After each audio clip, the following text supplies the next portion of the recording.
now reconvene the special council meeting to order for Wednesday, December 13th, 2023. Can I get a motion to adopt the agenda for the special council meeting of Wednesday, December 13th, 2023? Mover, please, Councillor Ray. Councillor Bassett. All in favor? Opposed? That's carried unanimously.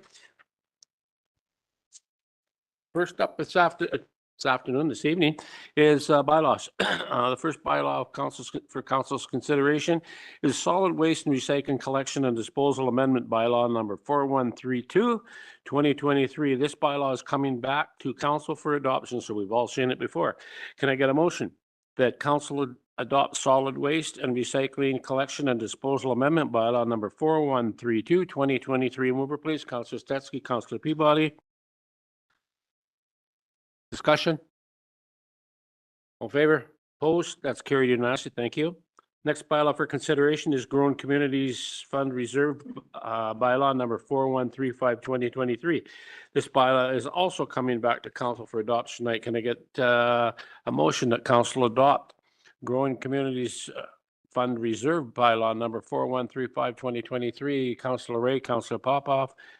Discussion? All in favor? Carried unanimously. Thank you. Moving on to business arising. The one item in business arising and for council's consideration is from Public Works regarding advanced budget approval for the RCMP building design and renovation, which council deferred from the regular council meeting of Monday, December the 11th, 2023. Can I please have Public Works provide a brief overview of your report, please? Thank you, Tony. The floor is yours. Thank you, Mayor and Council. This is a continuation from the last council meeting where I presented the three options of the RCMP building. So option one was the $2,625,000 option, which basically repairs the building and does it and is a basic reno. Option two is the $9.975 million option, which basically repairs the building and repairs the building and as well as takes care of all the security issues and provides a good viable building for the foreseeable future. And option three was all the same repairs and security risk, dealing with all the security risks as option two, but also adding additional capacity for around the $15 million mark.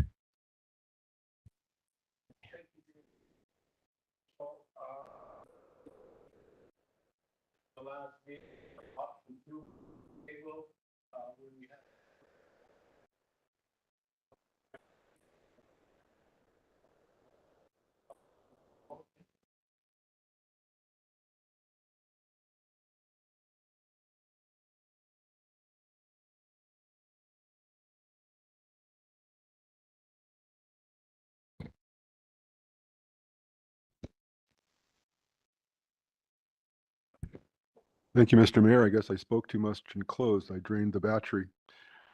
So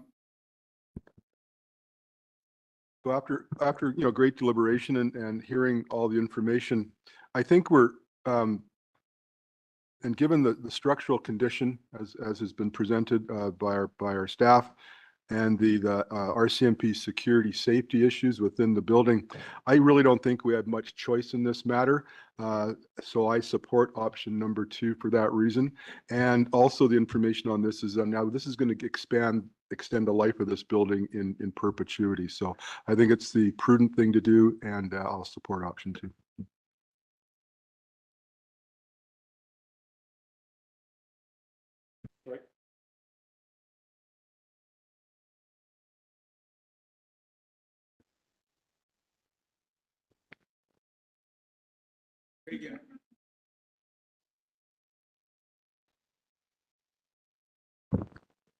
Good to go. Okay. Thank you, Mayor. I would agree with Councillor Popoff. no, for the safety and security of our RCMP officers, but also to prolong the life of the building. I do think option 2 is the best fit. What I would like to stress to our staff is, we are looking at a 1.86% debt servicing over 20 years. We need to look at the ways of how we're going to save that 1.86%. In the next budget year, if we can. It probably will be in a reduction of services, but when we have major expenses like this, we have to find room in the budget somehow, and I don't think that can always just fall on the shoulders of our taxpayers. Thank you. Councillor Popoff. Or sorry, Councillor Stetsky, then Councillor Blissett. Yeah, thank you. Not an easy decision, but I do think it's the right one. And I would encourage the public to read the information that's provided in the budget package before they send us their comments on it. Thank you. Councillor Blissett. Well, thank you, Your Worship. I appreciate the information that we received today. And it went over the initial studies that were done on the building and gave us that information that we didn't have before. Looking at that, we should have had that in the first place, and then the presentations that we received afterwards. Because we have to make a big decision here. And so we need all of the information in order to justify spending this amount of money. So I do feel more reassured that we have that information now. And this will not impact our taxes for another 2 years. That's correct? So we do have to, I am reticent about making a decision that affects taxes 2 years down the road when I don't know the picture 2 years down the road and what we're going to be faced with then. And then the crises in this leaking boat that we have to deal with at that time. And, but I do think maintaining this building so that it can be used in the future for the RCMP services, it is a good thing. It's a prudent use of our money. I wasn't comfortable at the council meeting on Monday night approving this, but I do feel that now. But I do think that we have to remember as a council that when we vote ahead of budget time on how, giving direction to staff on how to proceed, that is the key decision for the budget. And I'm not sure that we really thought of that a couple months ago when that was voted on by council, that it was going to be business as usual, because business as usual is awfully expensive. And we weren't aware of how expensive that was when that decision was made. So that is something to keep in mind for future budget deliberations. I will vote in favor of option 2. We did receive a number of letters, 37 letters on the budget. We've never seen that level of concern about our budget process in the 9 years that I've been here. I think the record was 4 before. I don't even know if we had 6. So now we've had 37. So people, and that's of the people that are paying attention right now. Most people are not. They won't realize this until they get their bill in June. So we really have to look at this decision today affects 2026. I'm okay with that, but we're going to have to today look at the rest of our decisions on this budget year, because we know that people are worried about the costs, and we need to be as their representative at this table. So I will approve this at this point. Councillor Graham. Thank you, Mr. Mayor. I'm definitely wanting to see us make sure that we are dealing with issues with the building that need to be addressed in regards to structure. We've seen what happens sometimes when things don't happen that way, and then we're stuck in an emergency situation. So I am I am happy that we are able to address those. And I hope that as we are moving forward, that we are being proactive in our buildings at the city. So we are aware of where we are in the life cycle, or where we are in needing to make these big decisions. So they're not just sprung on us. I know the RCMP one isn't necessarily sprung on us. We've been talking about it for a little while, but it is still a major expense and a major hit on our tax base. What I'm wondering is from here, if it gets approved, option 2, I guess, for the 10 million, what is the next steps as we are borrowing this? Like, is it does it go out to does it have to go out to what's the process there, CFO Osmore? Councillor Graham through Mayor Price. Yes, this will have to go out for AAP. There will be a number of visits with council with borrowing bylaws and whatnot, and there will be information circulated to the public about the project, and at which to inform them about the decision they're being asked to make about borrowing the $10 million. So the process itself takes usually at least 6 months. 6 months from now, we're in June. So hopefully we catch everyone at the ministry and whatnot before summer. If we end up into the summer season, we could, it could be September, October before we have final word to go ahead and borrow the money, if that's the way it's going to go. And I know that Tony and I've had a lot of discussions about the timing of this, and because we are borrowing, it does extend us into 2025 for the actual construction. You betcha. Yeah, and I guess my thing is that because it will, and when this gets put together and goes out to the public, we might see more public aware of what's happening at the budget levels. So I would hope that we have a really robust communication strategy around this, rather than just like a pager that goes in the newspaper. Like I think I think you could see actively people maybe not wanting to do it, but it's making sure that we get our message out there of the importance of it. Councillor Graham through Mayor Price, actually through the AAP, there's a requirement to prepare a public consultation package. Certainly there are robust consultation packages and less robust consultation packages. So your comments are noted. Councillor Ray. Thank you, Mayor. I think just in terms of communicating with the residents in the community, council has engaged in a thorough process of review and due diligence, which has been enhanced because of the conversation around the table and the request for additional information, which we have received. And so that has strengthened the process, and I am confident will inform future processes moving forward to ensure that level of information is provided to council so people can gain assurance in terms of understanding the issues and the risks. I'm pleased that, we've taken a very evidence-based approach to this, looking at the review of the building in terms of engineering. I understand that there's been 1, 2, and possibly 3, it sounds like, over the years, RCMP security reports that also inform this decision, which we take seriously.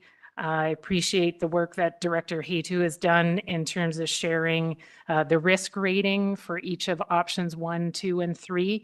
And that bodes well for us as a city and a council, that we're taking asset management, everything we've learned from doing a good job with roads and sewer and water, that we're now ready to apply that to buildings. And so here we are 2 years out from a tax increase, so not affecting 2024 or 2025, but looking at the tax levy increase in 2026.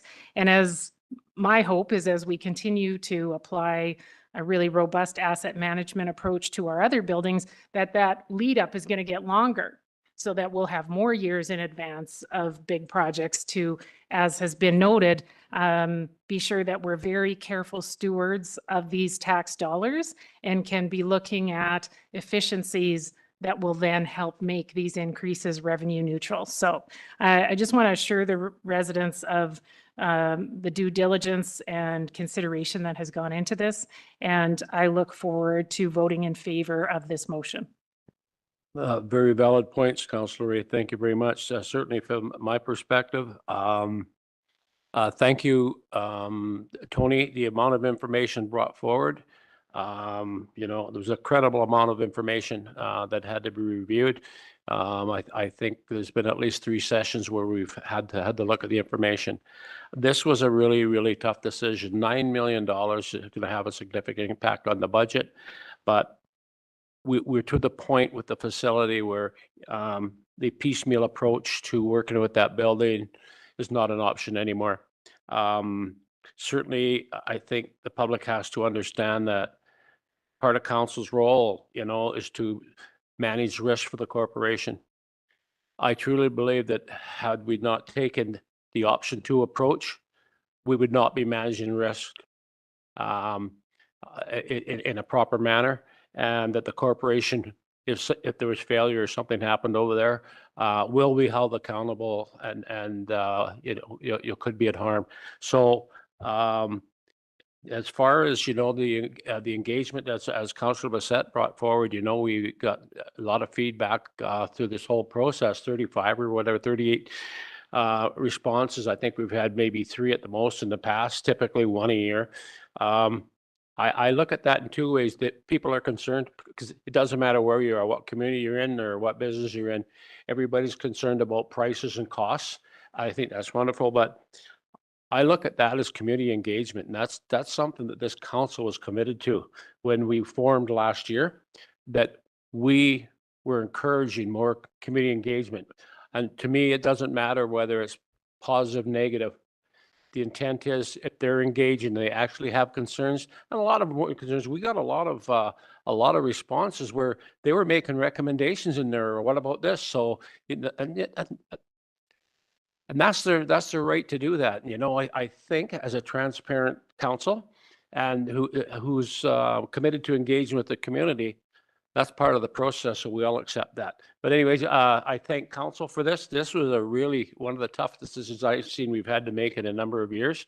I get a sense that, you know, option 2 is going to fly here.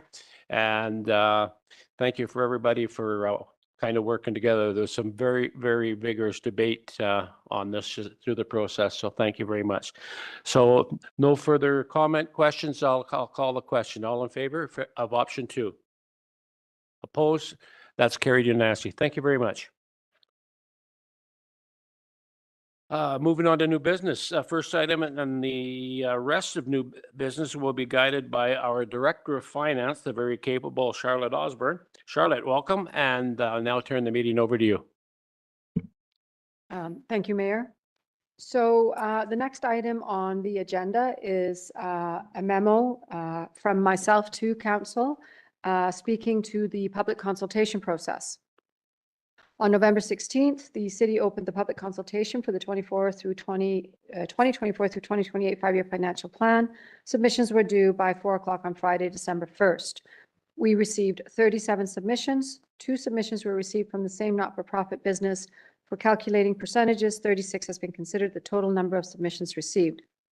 There was no prescribed format for comments. Submissions were almost 100% by email. 1 submission was handed into the front counter at City Hall. Copies of the individual submissions were circulated to each council member along with a memo summarizing the comments. The individual submissions will not be included in the agenda package as there was no disclosure with the solicitation for comments that we would make the comments public. The submissions were generally very respectful. Some individuals devoted a fair bit of time to prepare their comments. A number of respondents voiced appreciation for the opportunity to provide feedback. Staff reached out to several respondents who were having trouble accessing the detailed information. There were good ideas for improvements staff can make to the information being provided for future consultations. Behind this memo is a table of some of the comments that were submitted, the comments that were submitted by the public. In the agenda, I have prepared a recommendation for council's consideration. And the Mayor, would you like me to read the recommendation? Wayne, I'm sorry, Mayor, would you like me to read the recommendation? Yes, please. Okay. That council received the memo from finance titled Public Consultation 2024 through 2028 5-year financial plan, which provides details on the public consultation and a summary of the comments received. Mover. Councillor Stetsky, Councillor Peabody, discussion. Councillor Bissett. Well, thank you, Your Worship. As noted earlier, record number of submissions. I appreciate the effort that the public has made to wade through our budget and to take the time to comment to us. And I also appreciate the summary that's been given. I did one at home myself, not as nice as this, but anyways, because it will inform our decisions. And I think one of the things that we should be looking at from this is the overall 8.63% tax increase and what we can do to lower that. Because one of the things that I noted when looking at the public release, the summary that was in the paper, is it's very hard for residents to figure out what the impact of the sanitary sewer garbage collection, the 3 utility services are. And I think they will be surprised by the actual amount. Plus, of course, there'll be more added on with school board and the RDK assessment. So I do think it's that we need to today look at that 8.63. That's come up in many, many letters. And so we'll be discussing that later on in the agenda, plus some specifics on some of the other asks that are discretionary. So thank you. Thank you. Further? All in favor? Opposed? It's carried unanimously. Thank you, Charlotte.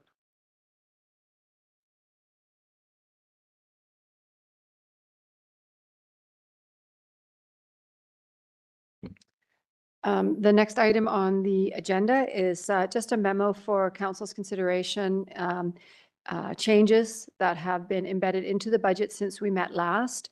And this would be with respect to an item brought forward at the November 27th council meeting, where council approved a deviation to latecomer and oversizing policy for payment of sanitary sewer oversizing upon the issuance of the total performance certificate. So a project has been added to the 2024 capital project list with a value of $505,000. So that was approved by council at the November 27th meeting.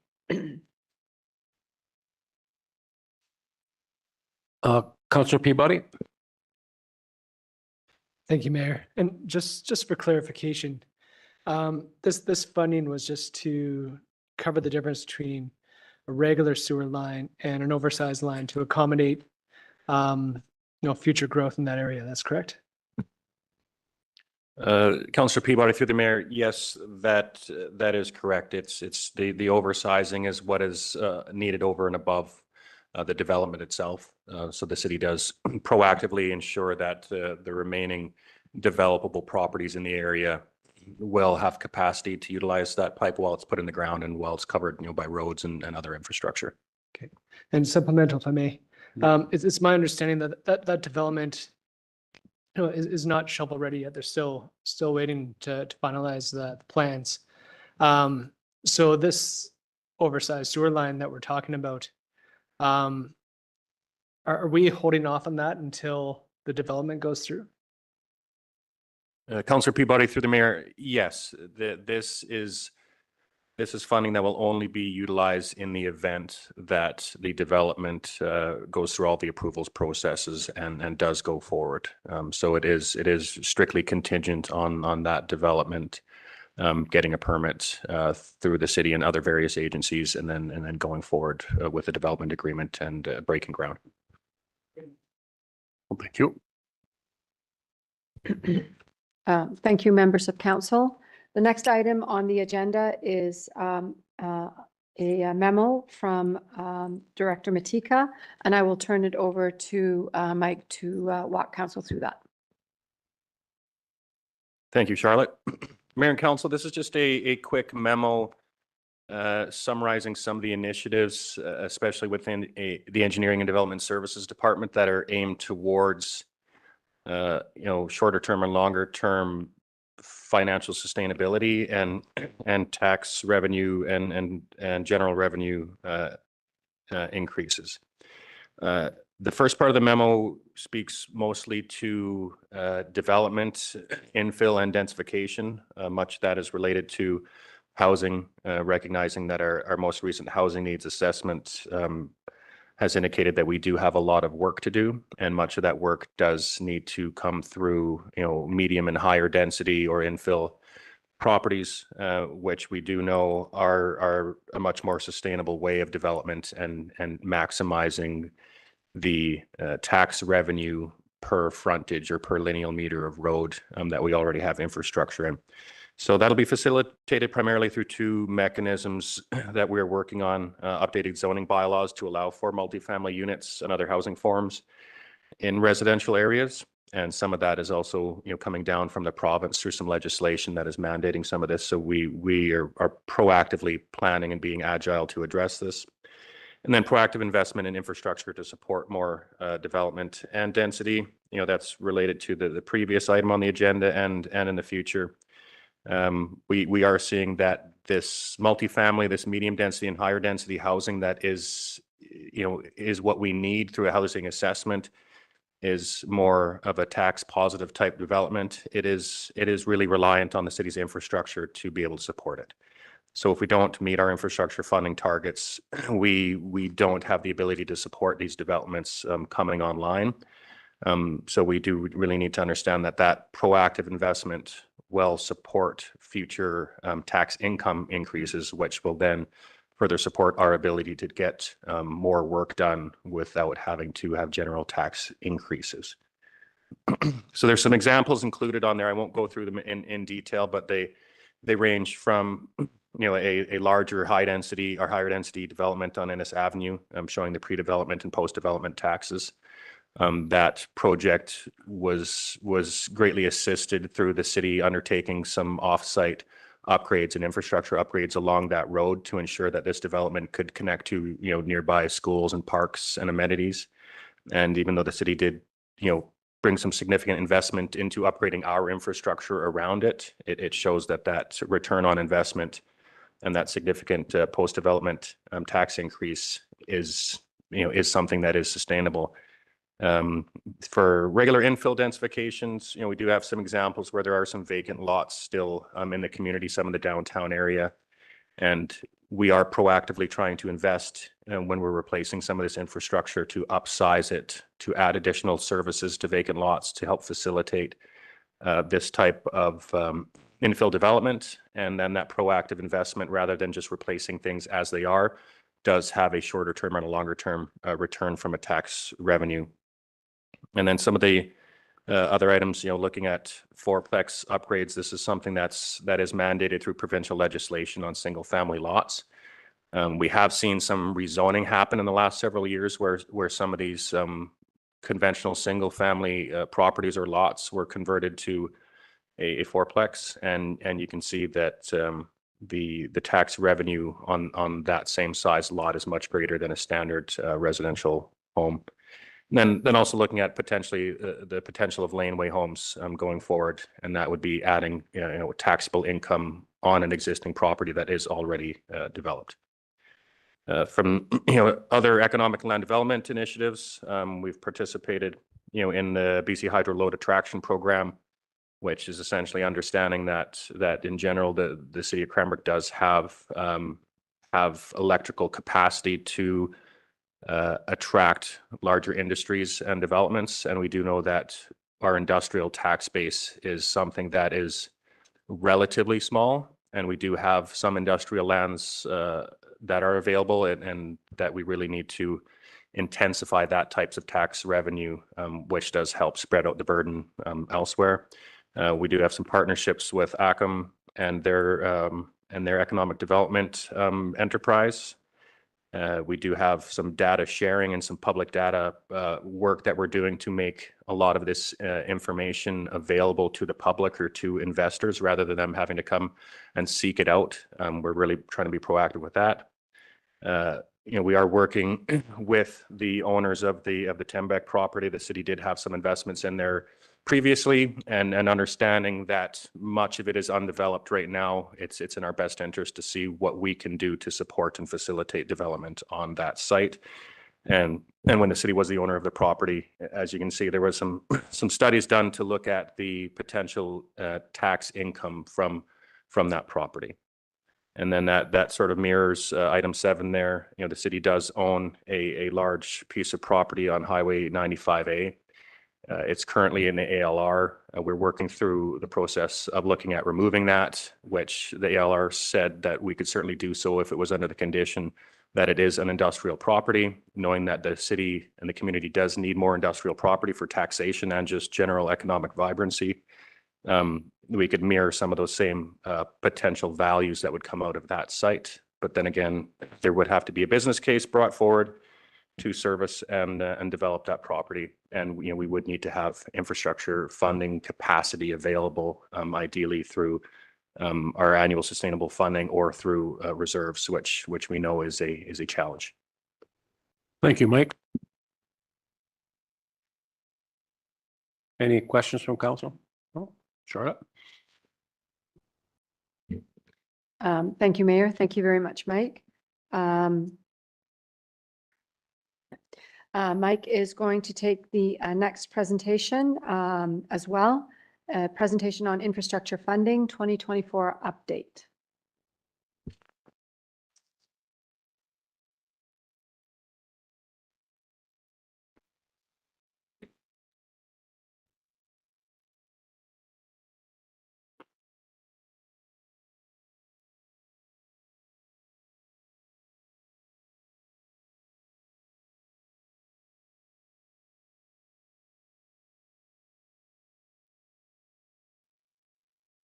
I just believe we're trying to get it up viewable on the screen just so I can move the pages along.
I've got it on my screen.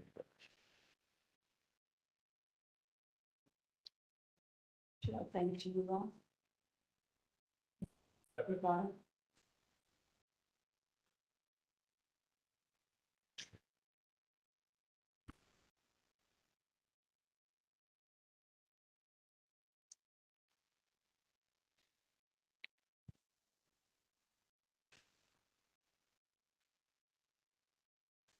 Okay, so we'll just move along to the first page. This is primarily taken from a presentation that was provided to council last year when there was some consideration and discussion around infrastructure funding and primarily the dedicated road tax. So this is just a bit of an updated snapshot on that with a little bit more detailed rationale following from the previous memo about why meeting these sustainable infrastructure targets are really meant to provide, sustainable funding so we can renew our assets, but also to reduce the need for increases in taxation and operational costs, and not just in the long term, but in the near future. So, sustainable annual funding does greatly reduce those sharp increases in taxes and fees. It does allow for the strategic spending on unplanned major repairs and on those items that I identified as economic development and housing investments.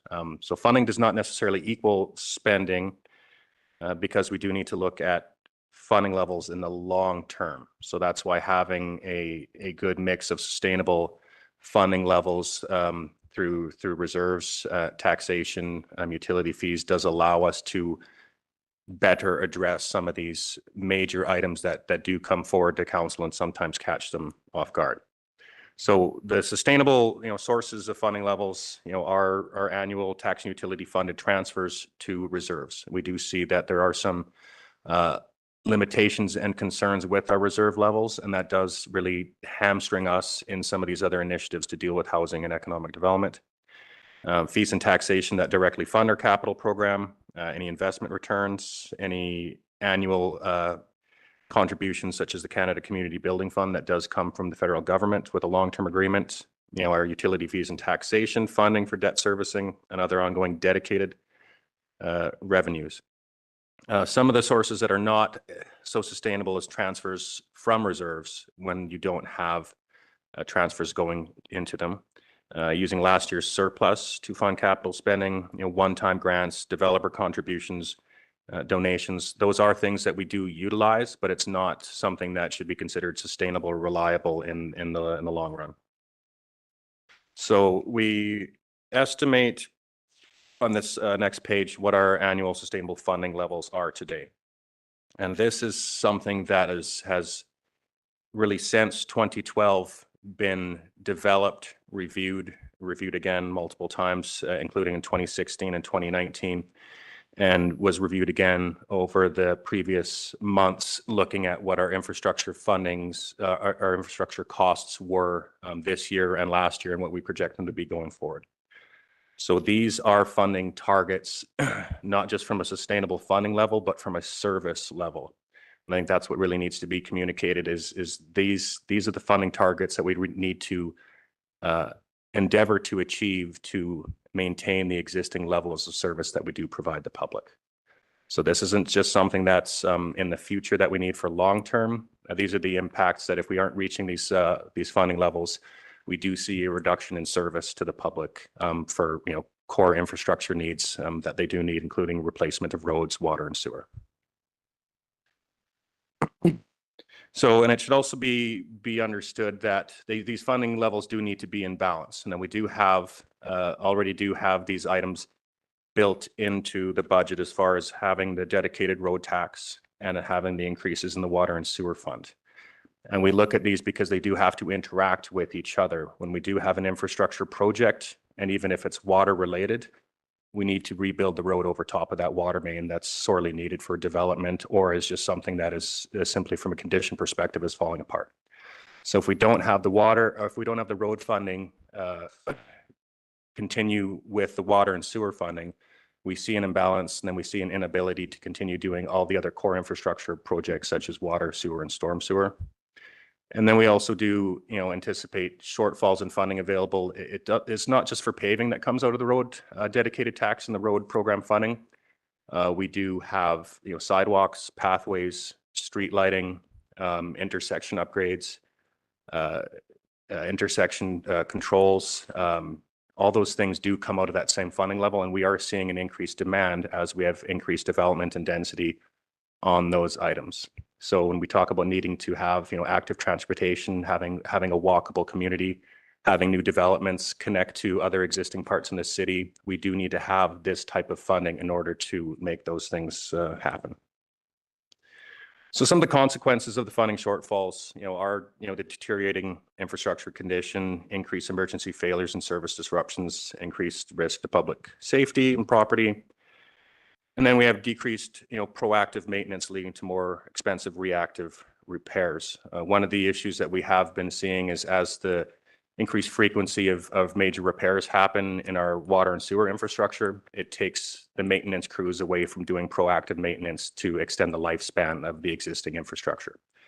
So, and that trend, those trend lines are trending in the opposite or in the wrong direction, where if we spend more and more time repairing things, less time maintaining things, things that we are maintaining don't last as long, and it becomes really, truly unsustainable, and the costs are only going to increase. And this isn't really a long-term thing. This is a short-term thing that we are starting to see as we tried to correct that curve with increased funding prior to the pandemic.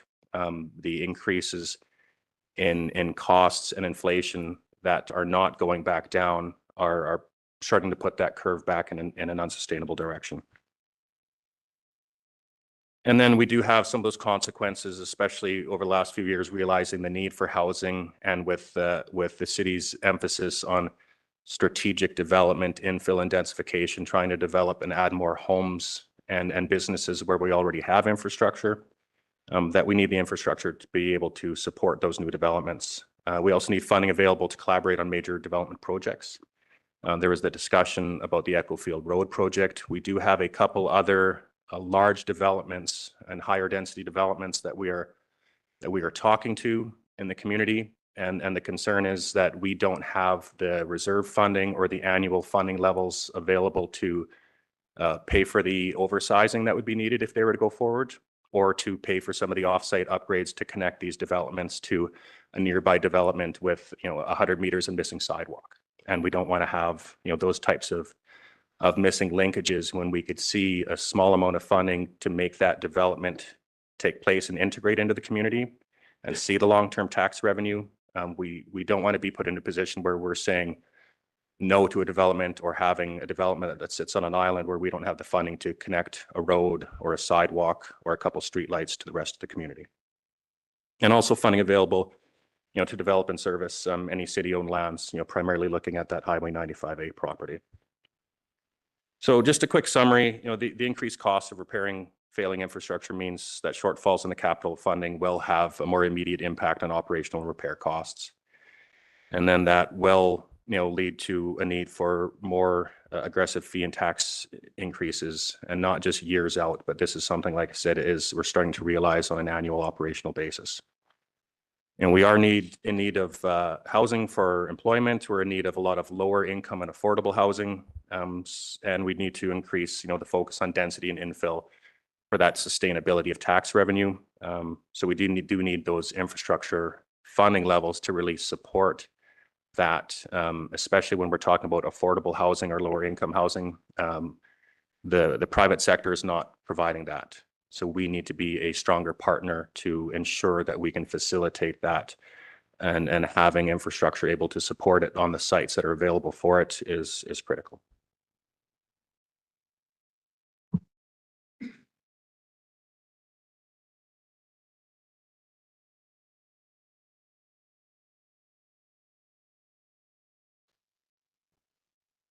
Sorry. And that concludes my presentation.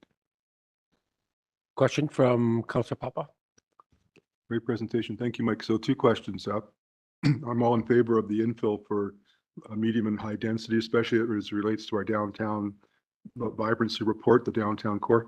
Do we have an accurate understanding of what that infrastructure increase would be to get the medium and high density for our downtown core? I'm thinking of 8th Avenue. I'm thinking of a couple other places. Do we know what that is?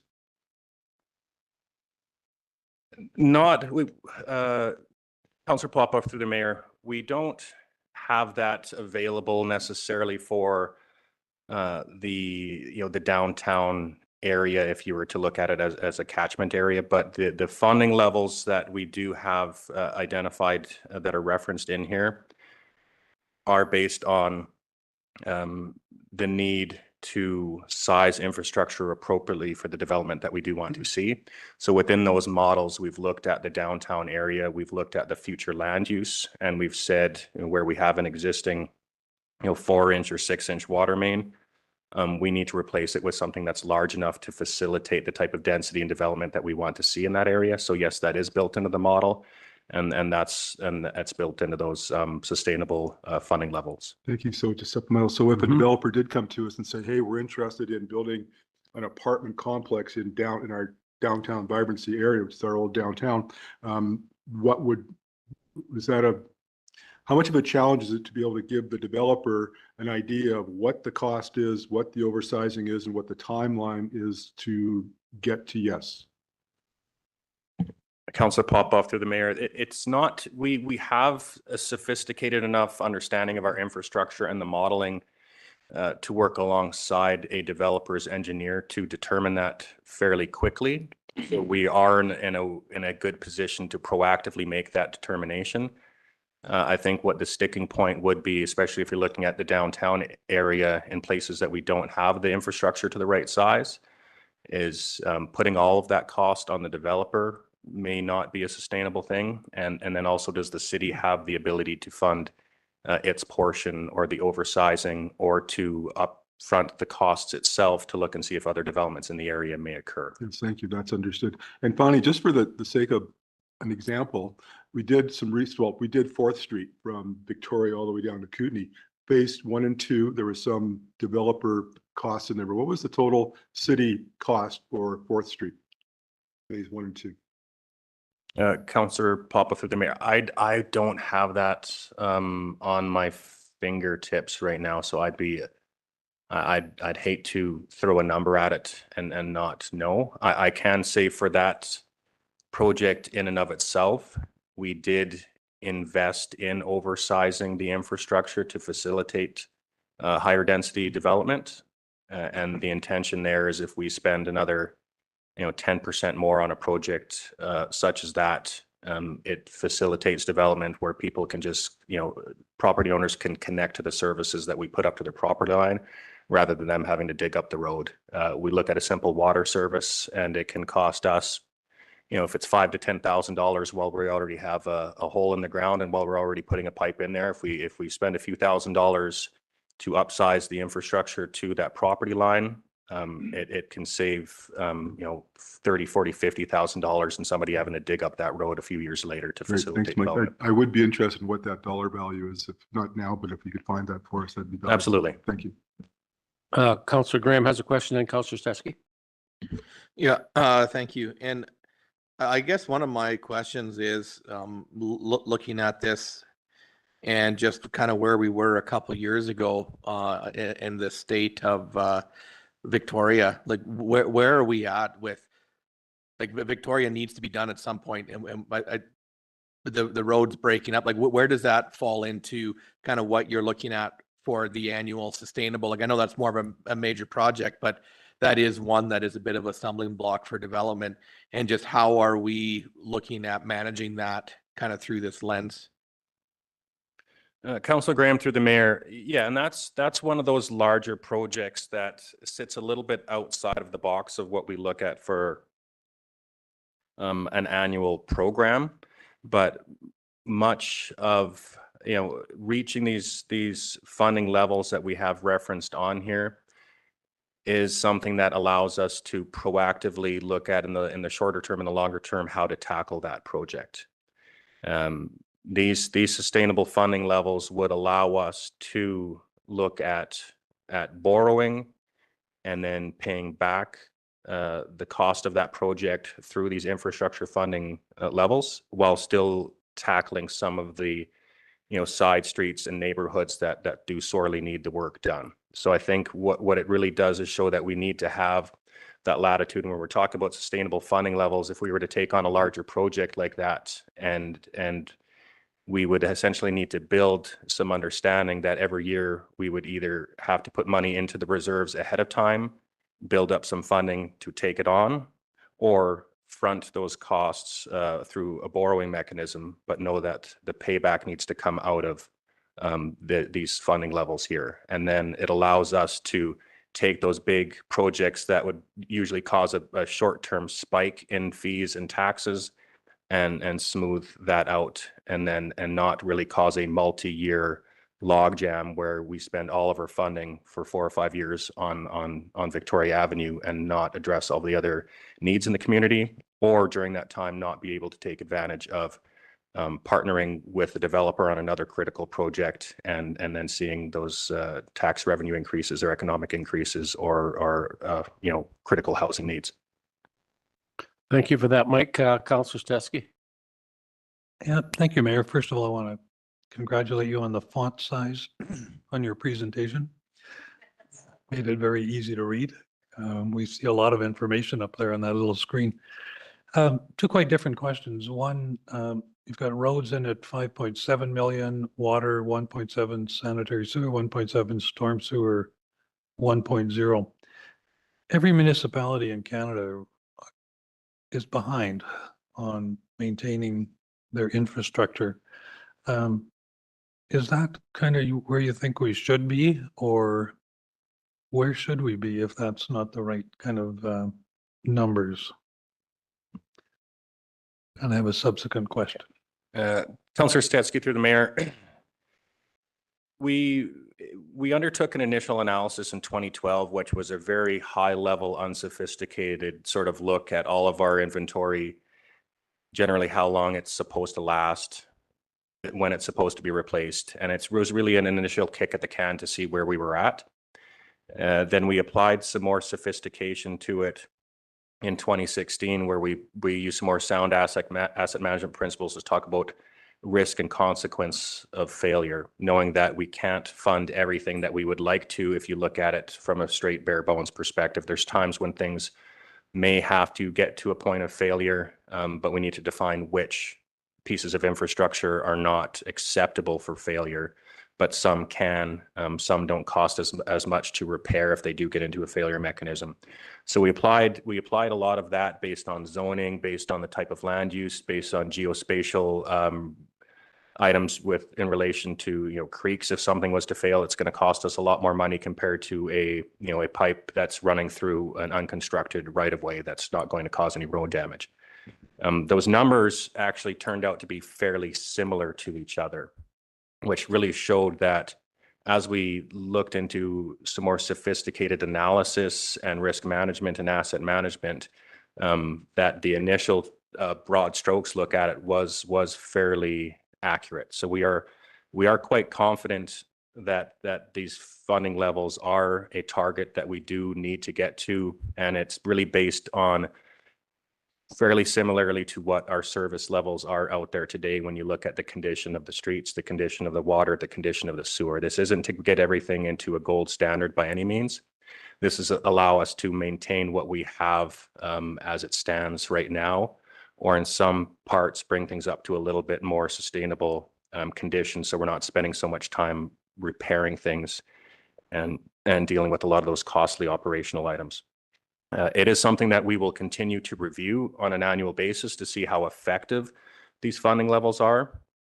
But we do know that every year that we don't achieve these, it does increase that deficit, and it does increase those short-term operational and maintenance costs. And I think that's one of the items is having a big deficit on paper doesn't necessarily cause undue harm, but seeing the short-term operational impacts that do happen by having a larger inventory of failing assets, that's where the costs are real, and the costs do come one way or the other, and that'll come through increasing needs for more staff, more maintenance, more repairs, more downtime, and that's where we see that the trend is not looking well.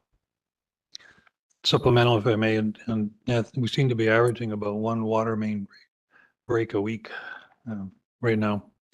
So flipping that around, then later on, we're going to be voting on the 1% road tax for next year, which potentially adds $330,000, which would then come off of the 5.7 million.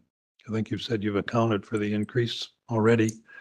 If we then cut that amount, we also then, according to the information you've presented, would be reducing what we spend on water, sewer, sanitary sewer, and storm sewer. Is it that direct a relationship that if we save on one, we'll save on 4 elements? Councillor Stetzky, through the mayor, that would not be something that we would recommend looking at doing right now.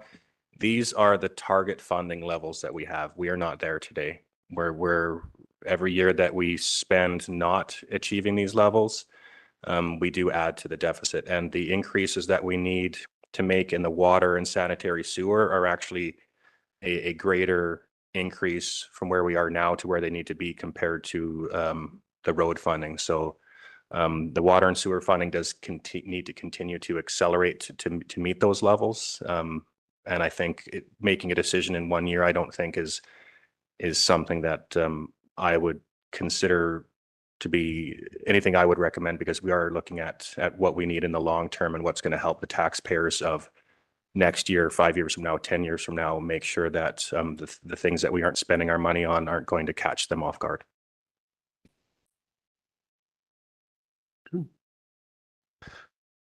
Charlotte. Thank you, Mayor. Through to Councillor Stetsky, just to add to what Mike is saying, a few years ago, we rebalanced our utility funds, switching fees between funds to put the money where it was needed, quite frankly. And so at the same time, council made a commitment to target $1 million a year from each water and sewer into the annual road program. That was pre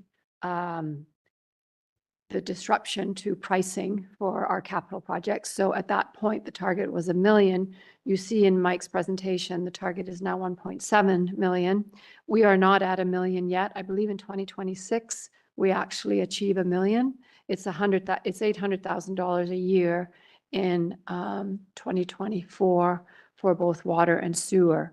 And as a matter of fact, I believe all the sanitary sewer in 2024 is being directed towards the lagoons project. Thank you. No more questions of council? Back to you, Charlotte. Thank you, Mayor. Thank you very much, Mike, for that. So our next item is a memo, and from myself to council. I was busy writing memos last Friday. This is prefacing our look at the new asks and the new asks that will impact the that would impact the tax levy if council approved them. So I'm just going to go through the memo, and for those who are following along with page numbers, we're on page number 39. So the table below in the memo shows the tax levy increases for 2024 through 2028 based on the proposed 5-year financial plan. The table shows the impact of each of the tax-funded new asks. The table also provides several options for reducing the tax levy increase and the individual impact of each option. During the November budget meeting, council discussed holding the road dedicated tax at 2023 levels and not applying the 1% growth component for another year. This has been listed as one of the options for the 2024 tax levy. Following this memo is a summary of new asks, new and amended asks, backed up with the details to support each of these items. Following each description for the new or amended ask is a proposed resolution for council's consideration. Staff are here and prepared to answer council's questions as you deliberate each item. Should council wish to consider an alternate resolution, the proposed resolution should be defeated and the alternative will be moved and seconded and discussed. So right behind this memo on page 41 is a worksheet to help members of council track the 2024 tax impacts of decisions related to new asks. A number of the new or amended asks are funded from reserves and do not directly impact the tax levy. Following our review of the new or amended asks, we'll be looking at reviewing some existing projects that council has asked for more information on. And staff again are here to provide answers to council's questions. And then following this, we will be reviewing the 2024 levy reduction options presented for council's consideration. And the final comments in my memo refer to next steps. I'm not going to read those right now because I repeat those in a subsequent memo. It's more fitting to discuss it later on. So as I mentioned, on page 41 is the working paper for council's convenience, if you wish to use that. Starting on page 43 through to page, pardon me, 245 is now a landscape, because it's gotten quite long, a landscape document showing the list of the new asks. And there are some items on here that have been added since we met in November. If you go to page 44, there is the aquatic center structural column review or column repair. And that is the staff suggestion is that we defer dehumidification of the Western Financial Place Arena, $400,000. It's currently in 2024.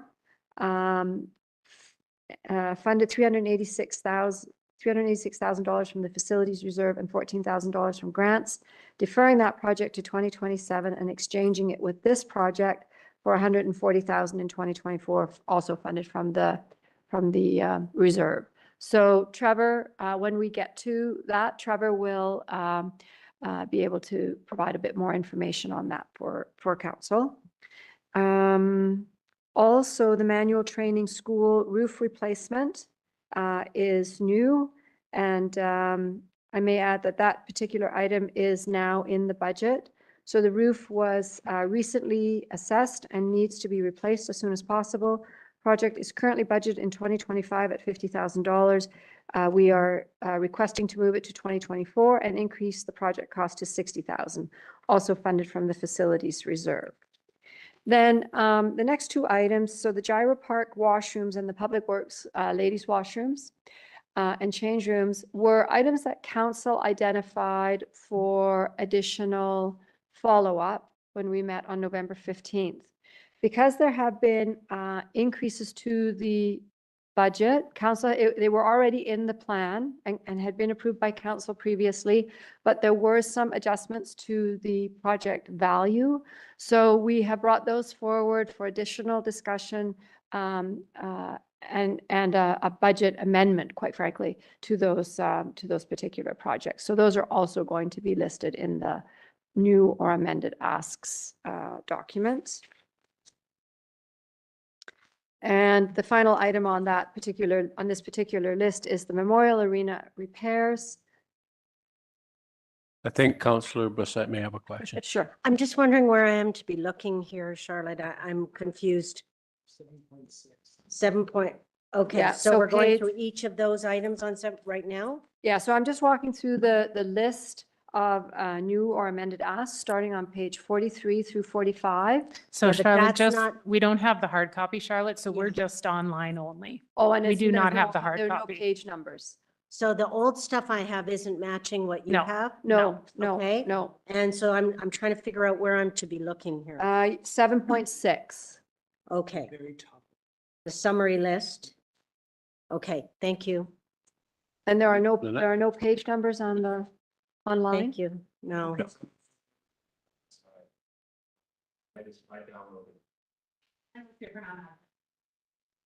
Okay. Yeah. Thank- So, thank you for Thanks. raising that. Okay. So now, so those 3 pages are the list that you were previously looking at like this, but it was just the text was Okay. getting so small. So we've just changed the format a little bit. So now starting still 7.6, we are opening up with number 1 on the schedule of new and amended asks, and that being the corporate business continuity plan. So under comments, the decision package submission document that you would have seen back in November has been made available on these ones that you've already looked at. So I'm not sure. I do have some of these some of these items that I do have staff who would like to speak to them. But we can do it that way, or we can have council ask questions about a project and then have the appropriate staff member respond. Well, certainly on the business continuity plan, that is legislated now, so we don't have a choice, and that has to be in effect in the next year. So that is a provincial legislated requirement. So I think on those types of things, we don't have a choice. Okay. Yeah. Councillor Steske? A lot of these are still coming from reserves, and I'd be curious to hear from you at the end, if not before, if you're comfortable with where we're going to be at by the time we're done this list. I don't see this transitive. Comfort is a relative term. So based on the discussions we've already had, you'll see on the 3 pages we just walked through, most of the items funded from reserve are already shown in the budget. There are, yeah, or they've been exchanged. For example, the aquatic center structural column repair. So that's already the project that is being deferred is already in there. So this one is now getting pushed out.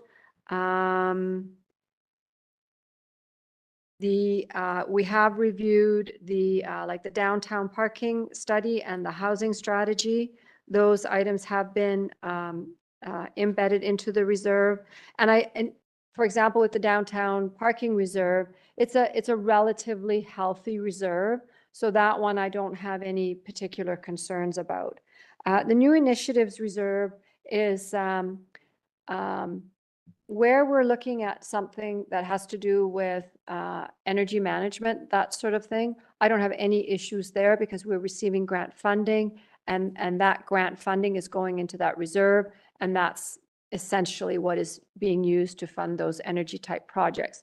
Something like the housing strategy, it's $50,000. I'm not particularly concerned about that. What I would say about the new initiatives reserve is it's not receiving a lot of funding.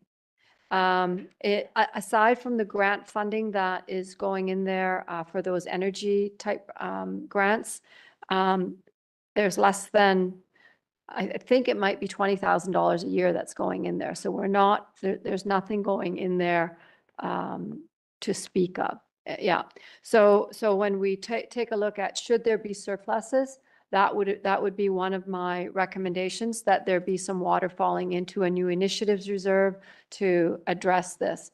I would also say that a new initiatives reserve, depending on an acute need elsewhere, may not be the priority funding reserve. But, you know, as we've talked a lot about around the table already, you know, we do have to be careful to not turn down new initiatives because those new initiatives sometimes lead to additional revenues. So it is definitely a balancing act in terms of that. So I'm reasonably comfortable, Councillor Stetsky, but certainly an overall concern for the level of our reserves. So Charlotte, if I can make a recommendation here, I think we've seen all this before. Okay, we should be aware of what the projects are. If you just go through each one and we know we can get a general consensus of where council sits at that, and we just show of hands and they're in or out. Sorry, Councillor Bissett, I might just say, if I might recommend that perhaps I read the resolution. Sure. And Yes, we please. get a mover and a seconder, and then Mayor, if you call for questions. Okay, Yes. okay, Thank you. Yeah. Good stuff. okay. So item number 1 is the corporate business continuity plan, $50,000 funded from the new initiatives reserve. The resolution is that council approve adding the 2024 project corporate business continuity plan with a budget of up to $50,000 funded from the new initiatives reserve to the 2024-2025 5-year financial plan. Mover. Councillor Ray, seconder, Councillor Popoff. Call question. Yeah, I didn't realize. Councillor Peabody. Discussion? Discussion, yep. Yeah, thank you, Mayor. Really quickly before I vote on this, is this something that needs a budget or can it be done in-house by our staff? Councillor Peabody, I'm going to defer that to. I can answer that, Charlotte. Okay, thank you. Yeah, sorry, Scott, unless Scotty wants to, but certainly I do have some history with business continuity plans. They're extremely comprehensive, very involved. Yeah, maybe we do have somebody with those skills to do it, but I don't think they have the kind of time that it's going to take and we'd have it ready in the meantime. There's contractors out there that are going to put this thing together in a fraction of the time we can for, I think, for the value, and the impact on our staff. I think that probably $50,000 is minor at this point in time. Any further? Call a question, all in favor? Opposed? Thank you. That's carried. Thank you, Mr. Mayor. So now we're going to be putting the list up on the screen. We're getting there. So this one actually, Marcel is here. And would you like to speak to it, Marcel? Yeah, no, I'm just Okay. going to say, I thought you would specifically want to speak. We just need the motion, Charlotte, and then if Yep. any council's got any questions after the motion. So I'll read the motion, but I just want to let council know that Marcel is here. Okay. Yeah. So this is the Fresh Start project, $25,000 funded from the New Initiatives Reserve. Resolution that council approve adding the 2024 project Fresh Start with a budget of up to $25,000 funded from the New Initiatives Reserve to the 2024-2028 5-year financial plan. Mover, Councillor Peabody, Councillor Stetsky, comments, questions? Councillor Popoff, then Councillor Graham, then Councillor Ray. Thank you, Mr. Mayor. A very noble project. Marcel, you've explained it to us in depth. We're fine. I'm fine. My concern, Mr. Mayor, is we're crossing the line into provincial responsibility. Though it's a minor cost, I don't want us to get into the habit of taking over and assuming provincial responsibilities loaded onto the municipal shoulders and taxpayers. So I cannot support this one. Thank you. Councillor Graham. Thank you, Mr. Mayor. I also will not support this. Again, this is something BC Housing should be doing. This is their right up their alley, their bailiwick. They can work with anchors on this. We've already, I think, overstepped where we need to go around this crisis, and I do not think spending $25,000 is going to do any good for us. Councillor Ray. I do have a question for Marcel. Marcel, I wonder if you could give us a little bit of a description of if any, I know you're working on matching funding. So if you have any matching or really more than matching funding, if you have an update on that in terms of other funding sources.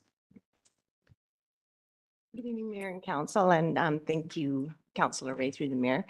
I had reached out to a couple Columbia Basin Trust and to Spark BC about funding verbally, and both were very much on board with the funding.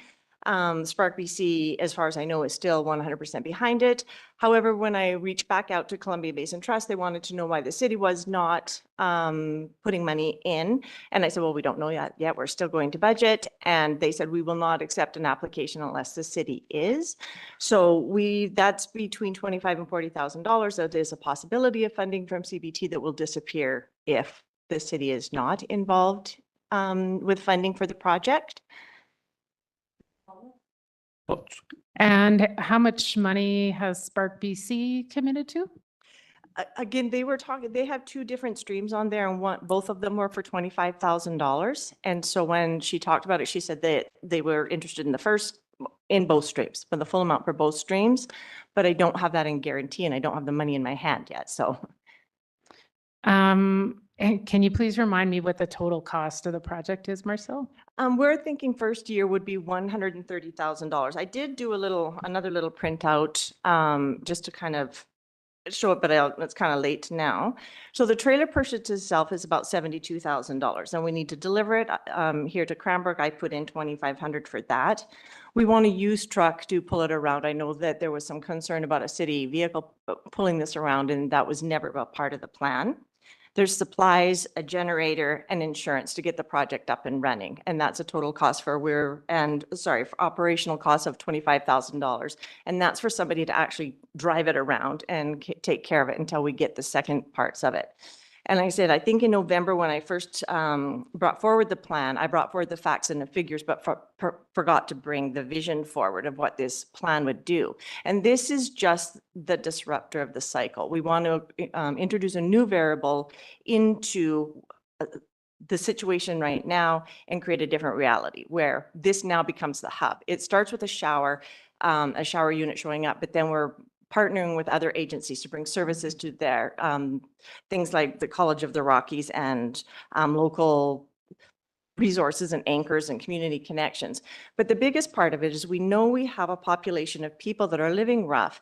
And even if we built all the housing tomorrow and many of them are not ready for housing. So this part of the plan is to get people ready. So when we have housing ready, we have people that are ready to go into housing. It just seems like we had some community consultations lately, which many of you members were there at, and two things came out of that. One is that a big part of what they want to see is social issues addressed. And the second part of that came out that centralized services is a huge need in Cranbrook. Right now, we don't have a building, all the money, all the places to start centralized services, but this is a smaller version of that. And every grassroots project starts small and grows. And I really think that this is a doable project that is not about a shower. It's about everything that shower can do when we go there and we bring services on board and all the people that will access that service and build trust and build relationships and how we move forward after that. By year 2, we're hoping to be into social enterprise, where we replace some of the costs we spent on encampment cleanings and those sorts of things through funding that comes from provincially that funds those peer groups or those peer positions that then could do that cleaning and whatnot. So I do see that by year 2 that the social enterprise part of it is something that we're moving towards. Just one quick final follow-up.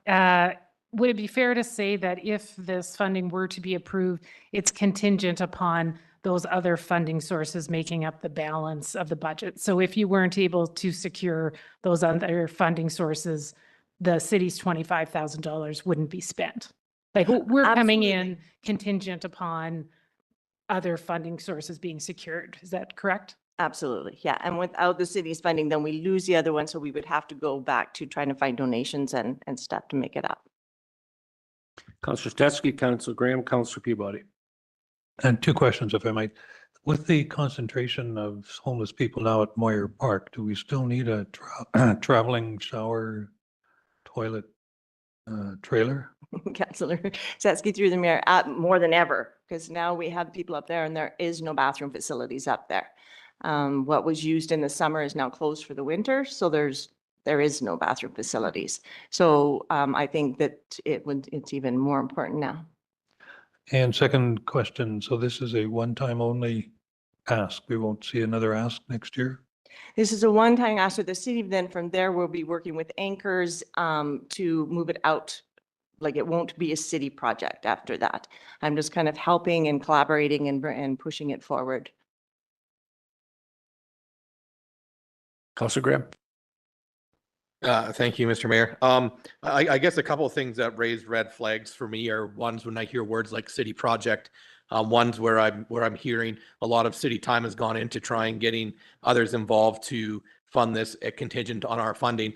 This isn't our mandate. Like this is not our mandate. So I'm quite concerned when I hear this or words of more than ever because of Moyer Park. Like, are we working on creating an encampment and encouraging a full-blown encampment?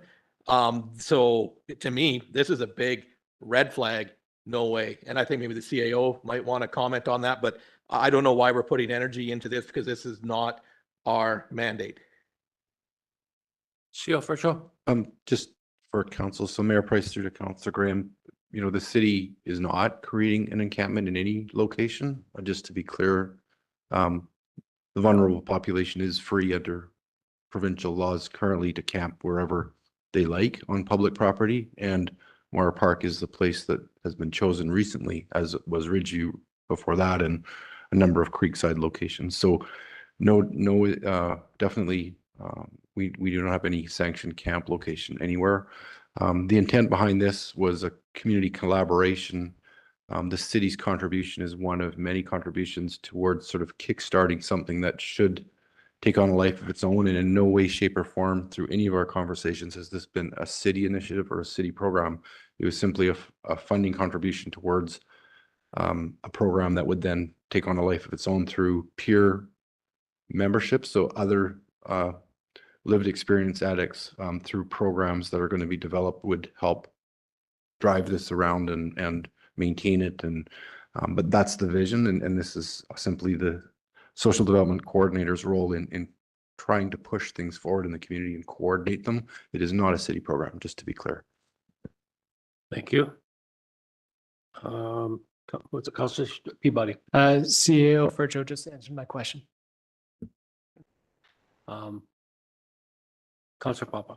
Yes, thank you, Mr. Mayor. So very noble again, Marcel. And when we brought your position on as well, it was not to create costs to the city for tents or for these sort of things. So while I appreciate all of our other partners out there wanting this, I wish them well in doing it, and we'll support that. But this is an example, a step forward. If we're going to start funding things that are outside of our mandate, that then well, what's the next one coming up and what's the next one coming up? So I can't support it for those reasons, but I hope all the other agencies will, and they get their funding and they have success with it. Thank you. Okay, and if I can comment on, just listen to the conversation. But we know on any initiative to deal with this topic, there's never going to be a right decision. Doesn't matter. You're going to be criticized no matter what you do. And what I'm hearing now is, how operation would go. We're working outside of our mandate. I don't think we know what our mandate is yet. You see, I think probably what we need to do before we start going off in all these directions is we either need a policy, which it's hard to get a rigid policy on this, but we certainly need maybe a policy statement, not a rigid policy, either a policy statement or a mandate statement to say, because it's not fair to our staff. We hire the staff, send them out, take care of our homeless problem for us. You're acting on behalf of the city with really the most important piece of framework isn't there. What's your role? What's the city's role in this? That's our mandate. And that's our service level statement. So, I'm kind of caught between, yeah, I like the idea, but it's just the way we're going. So, CO Virtual, if you could comment on that, please. Just Mayor Price, that conversation came up earlier this week, and staff are committed to doing that work. So council will be copied on that. That'll kickstart tomorrow. And we will be developing basically a mandate statement of what the city does and does not do in regards to the vulnerable population in Cranbrook. Yeah, so I think we're going to vote. We're supposedly going to vote on an issue that we don't know whether or not we're supporting this. So I'd hate to see a policy statement come to us in the next couple of days, and us approving something or not approving. If it is, can this particular ask be delayed?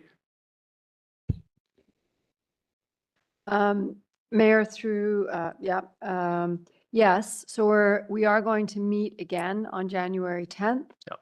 And if if council would prefer to defer the decision until January 10th, we can do that.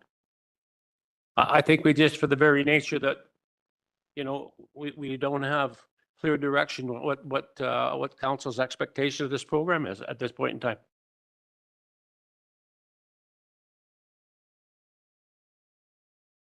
Everybody okay? Let me put it this way, not a formal vote, but we'll get a consensus here. Everybody that's in favor of delaying it until January? So that's yeah. Okay, if you could do that, Charlotte? Mayor, through to Marnie. Marnie, would we do that the same way we did the RCMP thing, or is it too much for that? Okay, so we'll do it the same way that we treated the RCMP report Yes. Monday night. bringing it forward to tonight. We'll do the same with this, bringing it forward to January 10th. So the motion on the floor, we defer that and we'll just bring that motion back in, right? We've got a motion, don't we, Marnie, with a, yeah, okay, yeah. So same process, Council, yes, Marnie.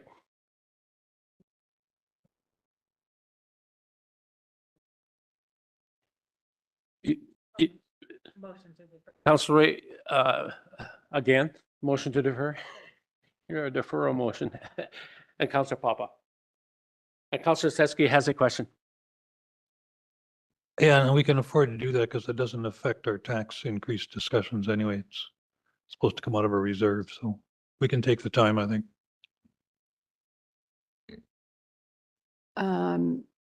Mayor, through to Councillor Stetsky, that's correct. We do need, if we are going to move ahead with it, it does need to be embedded in the bylaw. So, yeah. But January 10th will be fine. All right. Number 3 is now the Mayor's Task Force on Homelessness. This is $30,000 funded from the new initiatives reserve, and the resolution is, sorry, just go with that a little closer. That council approve adding the 2024 project Mayor's Task Force homelessness with a budget of up to $30,000 funded from the new initiatives reserve to the 2024-2028 5-year financial plan. Mover, Councilor Papa, seconder. Councilor Ray, discussion. Councilor Papa. Yes, thank you, Mayor. So like we just deferred the fresh start, once we know what our mandate legal responsibilities are, even though if we approve this $30,000, once we learn what our legal mandate is, we may come back and revisit what the scope of this project is and what the cost is. So I'm okay with discussing it and voting on it tonight, realizing that once we have our mandate legal responsibilities, we may come back and revisit it at another point. Does that make sense? Yeah, but the council has made a decision on this to form this committee. So this is in response to that. Is that fair? So we have agreed to form the committee. Yes. 1 second. CL Virtual. I just wanted to add one thing is that we will be developing the mandate statement on homelessness, but this task force on homelessness could be critical in helping us in formatting what we do and don't do as we move forward. So I'm envisioning a mandate statement that looks fairly basic at first, but as we need to bring in the expertise and the knowledge from the community and the folks that we've targeted for that task force, that will help us in building that out. And so I think this is kind of a building the blueprints, like doing the building design before doing the building construction, I guess. Councilor Bassett. I wonder if you could go into detail as to what is the $30,000 is for, because I'm unclear as to what that money's going to be spent on.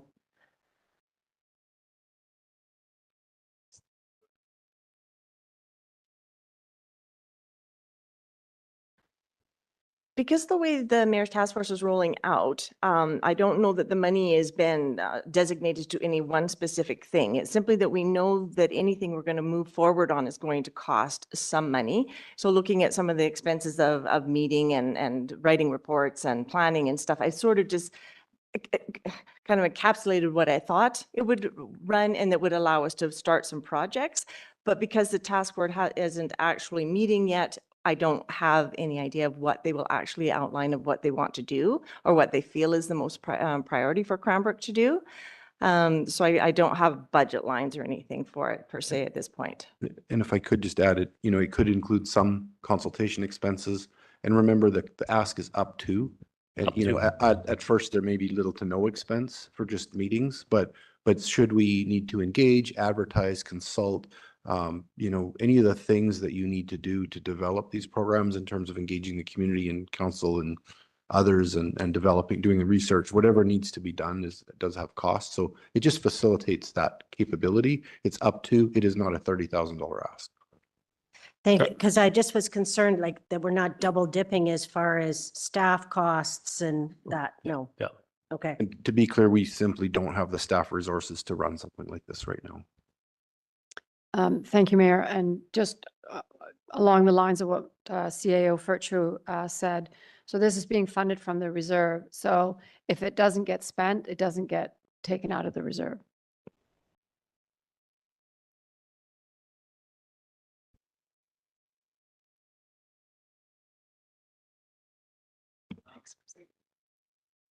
All right, number 4 is Transit Advisory Services, $30,000 funded from the New Initiatives Reserve. The resolution is that council approve adding the 2024 project Transit Advisory Services with a budget of up to $30,000 funded from the New Initiatives Reserve to the 2024-2028 5-year financial plan.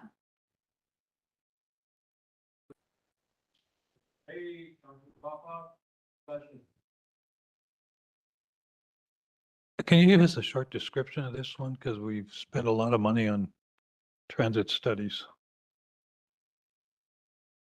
You know, I read that part, but Tina will take over.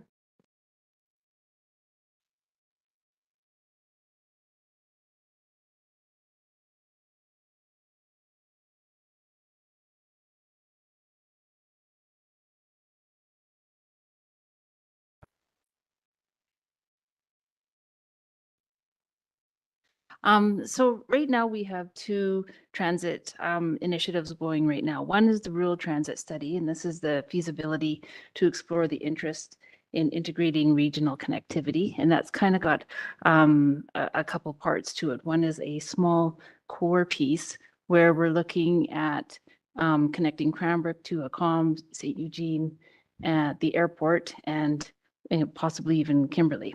And then there's a larger part of it where looking at from, Elkford all the way to Creston to provide like a regional transit service. The other part is a transit future service plan, and that is initiated by BC Transit. And so both of these studies are going on right now, where we do have our advisor working with us on those plans. And so what this asks for is for the if there is to be any action items coming out of these plans, is to help us initiate any of those action items, should there be anything there that council wants to act on. Councillor Bissett. So some of those initiatives that you're talking about are regional district items. So are they being funded by the regional district? Like what you're talking about is the transit to Elkford, the transit outside of the city. Is the funding coming from those areas?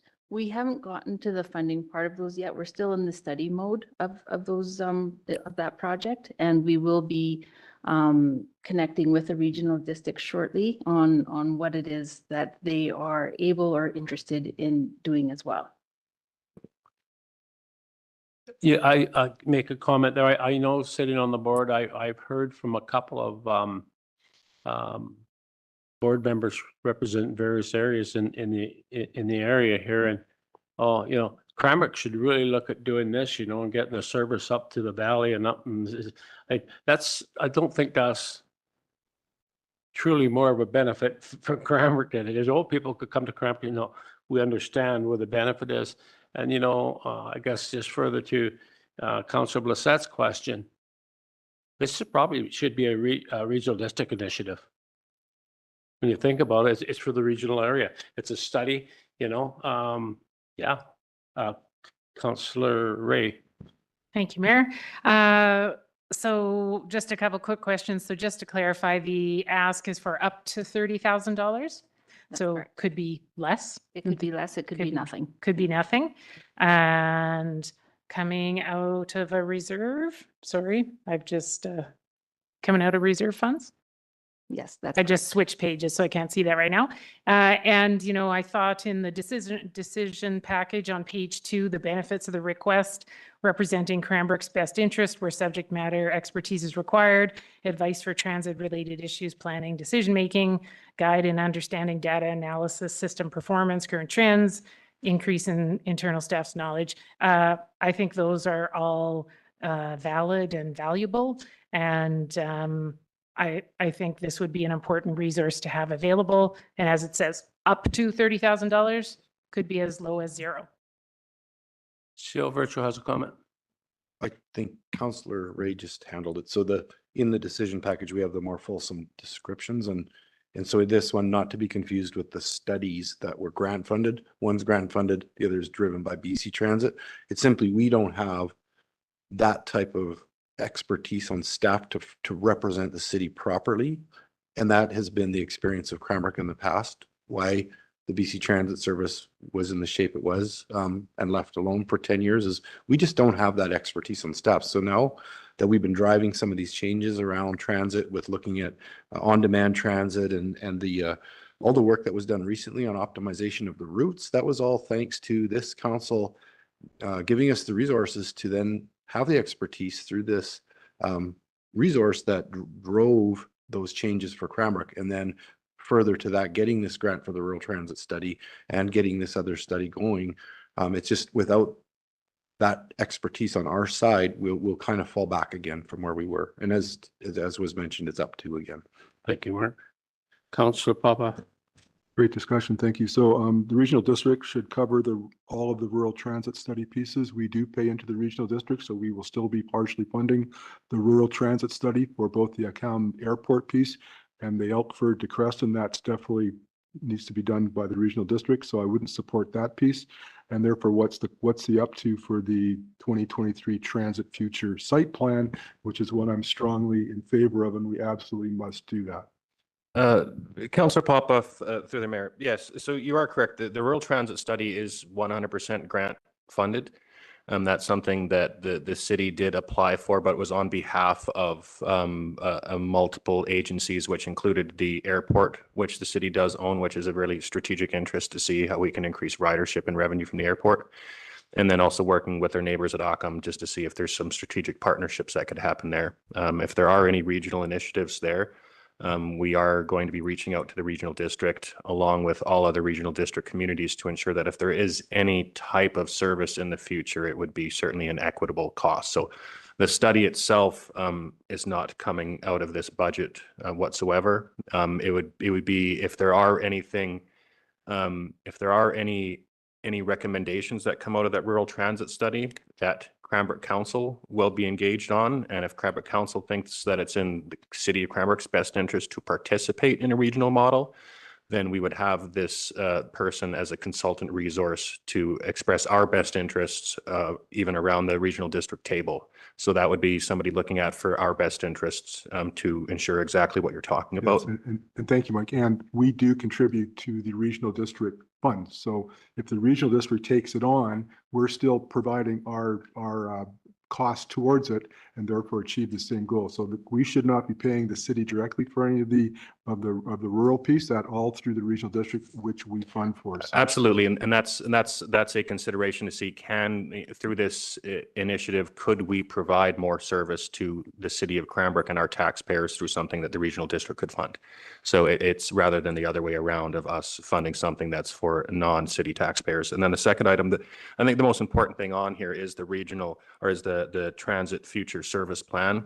This is something that's really trying to set the stage for both short-term and long-term changes and optimization of our system. We do know, Charlotte knows how much we spend annually on that transit service, and council's aware of the frustrations that there may be with lack of ridership. So with the significant amount of funding that we look to expend annually going forward, having the availability for somebody to push BC Transit in a very knowledgeable way to make sure that their plan isn't in their best interest, but is in the city's best interests. Up to the $30,000 is a small investment. Like I said, staff, we do not have any expertise whatsoever with transit. It's not a core city service that we do provide. So we want to ensure that our best interests are looked after, to not have BC Transit impose changes that are not cost effective, aren't good for our community, aren't good for our riders. So I think that's having somebody at the table that could have long-term, tens of thousands, millions of dollars in implications in the future of BC Transit service is what we're trying to do to really support the taxpayers and support the service. Thanks, Mike. I think they got enough information to deal with this one. I'll call the question. All in favor? Opposed? That's carried.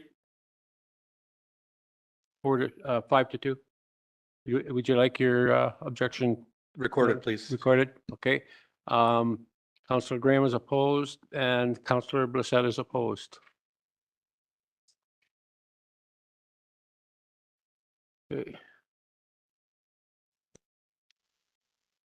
Quick comment? Yeah. Quick comment from Councillor Ray. Just a quick postscript.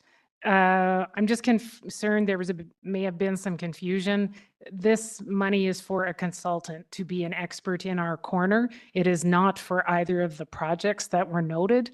It's just that those two initiatives are examples of where we might need an expert in our corner. So I'm just concerned there might have been a bit of confusion in the conversation.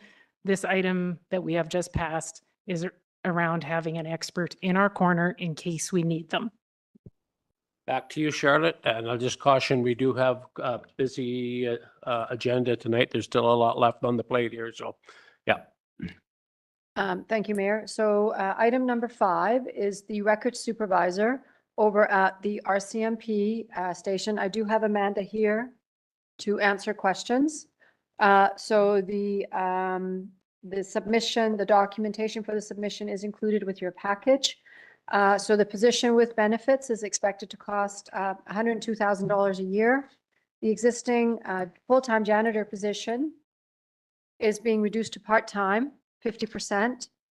And the position, this new position would be staffed halfway through the 2024 year, starting July 1st, which will mean no tax impact in 2024.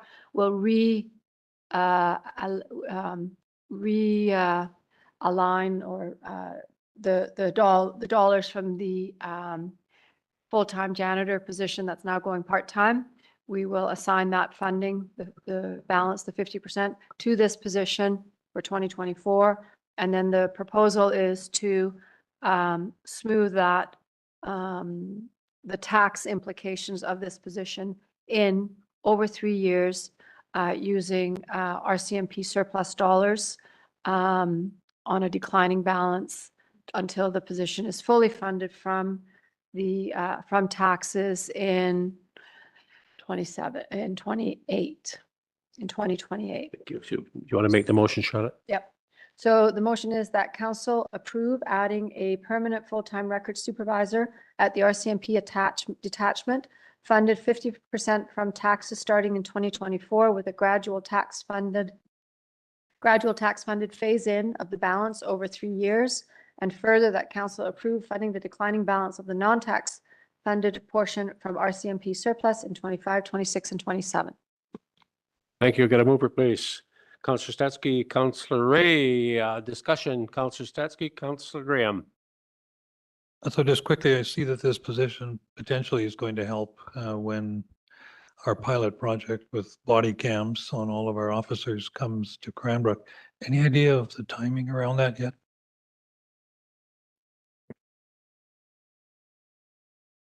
Sorry, could you repeat the last part of the question? I was wondering if the timing is around the body cams arriving for our members in Cranbrook and starting to wear them. Had any idea when they're supposed to come? The project has been delayed several times. They went back to a different vendor, and the last information we had, I believe, is we're looking at 12 to 18 months before it gets rolled out. So we are a pilot detachment here. We'll be the first ones to deal with it, but it's not going to be happening anytime soon at the last that we've heard. Councillor Graham. Yeah, thank you. For myself, I am in support of this only because of what's coming with the body cams.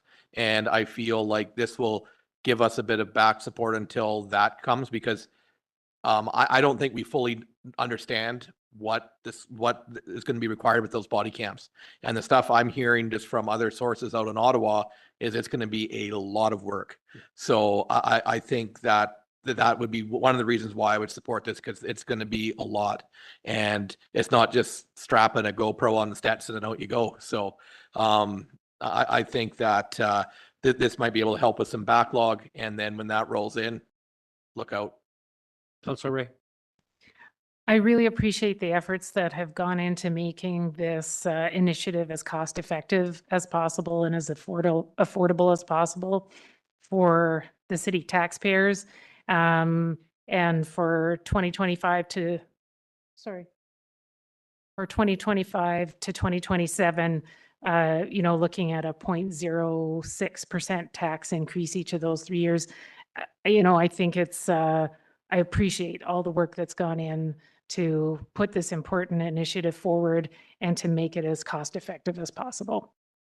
Yeah, from my perspective, certainly right now, they can't keep up with the workload that they're presently faced with.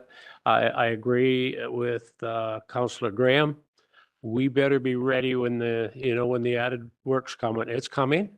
And this is a proactive move.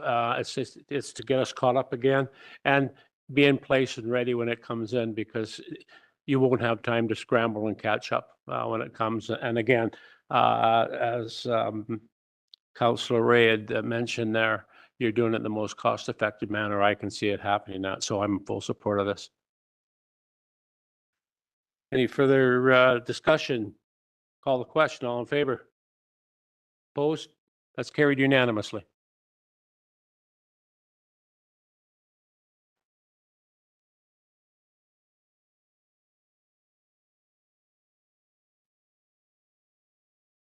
Now on to item number 6. So the downtown parking study resolution, $75,000 funded from the downtown parking reserve. That council approve adding the 2024 project downtown parking study with a budget of up to $75,000 funded from the downtown parking reserve to the 2024-2028 5-year financial plan. Thank you for that. Mover, please. Councillor Popoff, Councillor Peabody. Discussion. Councillor Peabody, Councillor Graham. Thank you, Mayor. Although I think this is a valuable project, I think this might be one that maybe gets tabled to next year. Just looking at all the reserves that we are drawing down and the tax increase we're looking at this year, this might be one that could be tabled without any great sacrifice. Councillor Graham. Yeah, thank you. I'm just curious when the last time we did a study, I do recall us doing some work, but I don't know if it was a full study a few years back. I'm just curious, or am I just daydreaming of that? I do dream of parking.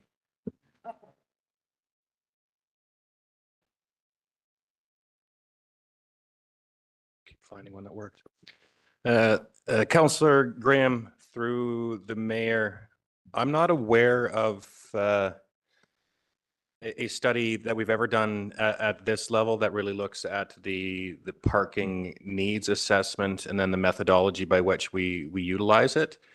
I believe around 14 or 15 years ago, there was a study done, and that was primarily related to the condition of a lot of the parking lots. And there was recommendations for some improvements and upgrades and optimization. And that resulted in the upgrades that were done to, the 8th Avenue parking lot and one or two others. But what we're really trying to look at here is a more comprehensive look at it. We know that we're using out of date technology, and we do know that there is not a strong optimization of parking use. This will involve the city-owned parking lots that we do currently lease out. And we do know that those parking lots aren't available to the public for people to enjoy downtown on evenings and weekends, which is a huge potential loss of revenue. And then we also do know that much of those parking lots, even though those stalls are rented on a monthly basis, even during working days and working hours, there's significant vacancy there that could be available for other people that do need to access the downtown area. So the hope is that there could be a lot of optimization in there and definitely potential for increased revenue. Thank you, Mike. Certainly, Charlotte, this is coming from the downtown parking reserve. Really no impact or anything. I mean, that's a pretty flush reserve, and it's there's really not much else we can use that for. So the money's sitting there, you know, we might as well use it and, you know, certainly to have a study and be prepared for anything we want to do downtown. It impacts really nothing in the budget that I can see. Councillor Peabody. Thank you, Mayor. Although I do agree with you that there is a lot of money in this reserve. I feel like this could be better utilized for a bigger downtown revitalization project rather than throwing $70,000 at a study. I think some of the issues identified with parking probably could be fixed with a change of parking rules in city-owned parking lots, as opposed to throwing a $70,000 study at that and then being told what rules to make. We could have them, the rented parking spaces available or not available, only rented out for weekdays from 9 till 5, and then open to the public on weekends and after hours. And I don't think we need a $70,000 study to tell us that. Thank you. Councillor Graham. Yeah, thank you. And yeah, I'm kind of on the fence on this one. And like the one thing, it gets great when we can look at parking and encouraging people downtown. But I think the biggest thing is how do we encourage walking and just more of our outside of driving, more of our, I don't know if it's active transit or whatever we call it. But like, how do we make it so it's more appealing to just walk, or, you know, we got one area, but you walk into downtown. I think that those are things that we'll never, well, in my lifetime, we'll never get rid of the car, but I think there's ways that we can definitely encourage people to walk where it doesn't really feel like it's a big deal. You park in Vancouver and you walk, or you go to Kelowna and you walk. It's just kind of the way it is. And it's just, how do we start developing that culture? And I don't know if this will help that, but it's just, those are things that I kind of look at for the future. How do we develop more of a culture of people walking, which then gets them into stores? Councillor Graham, through the mayor, that's a big part of what we want to look at this study. The downtown revitalization master plan that council looked at does include potential for adding more pedestrian space downtown, especially on Baker Street, which does obviously result in less room for vehicles. Most communities that are seeing more vibrancy downtown know that having a bunch of parking on your main street, rather than having places for people to walk, or for shops to set up, or for businesses to set up on the streetscape, is something that is more sustainable, and downtown businesses and downtown communities are in favor of. In order for us to understand if that's something that can work for the city of Cranbrook by reducing parking on Baker Street, but ensuring that there's enough parking available in surrounding parking lots and streets, in order for us to make that decision, which would be a big decision for our community, we need to ensure that we have a sustainable amount of parking and the right system by which to implement it going forward. Councillor Ray, Councillor Papa. Thank you. This is the downtown parking reserve, looking to fund a downtown parking study. To me, I think that's a great fit. Ties in well with our downtown revitalization master plan, and I would look forward to seeing the results of the study. I think it's a key part of what we've been working on. So we need the updated data in order to implement some new strategies to move our downtown revitalization plan forward. Well stated, Councillor Papa.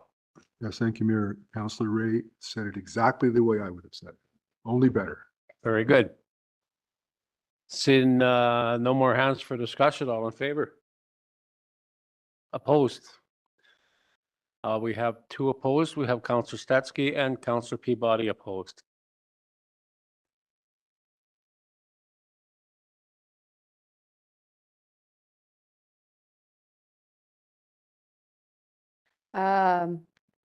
Now on to item number 7, the housing strategy, $50,000 from New Initiatives Reserve. That council approve adding the 2024 project housing strategy with a budget of up to $50,000 funded from the New Initiatives Reserve to the 2024-2028 5-year financial plan.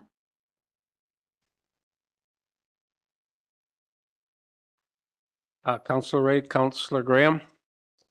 Discussion. Boy, that was easy.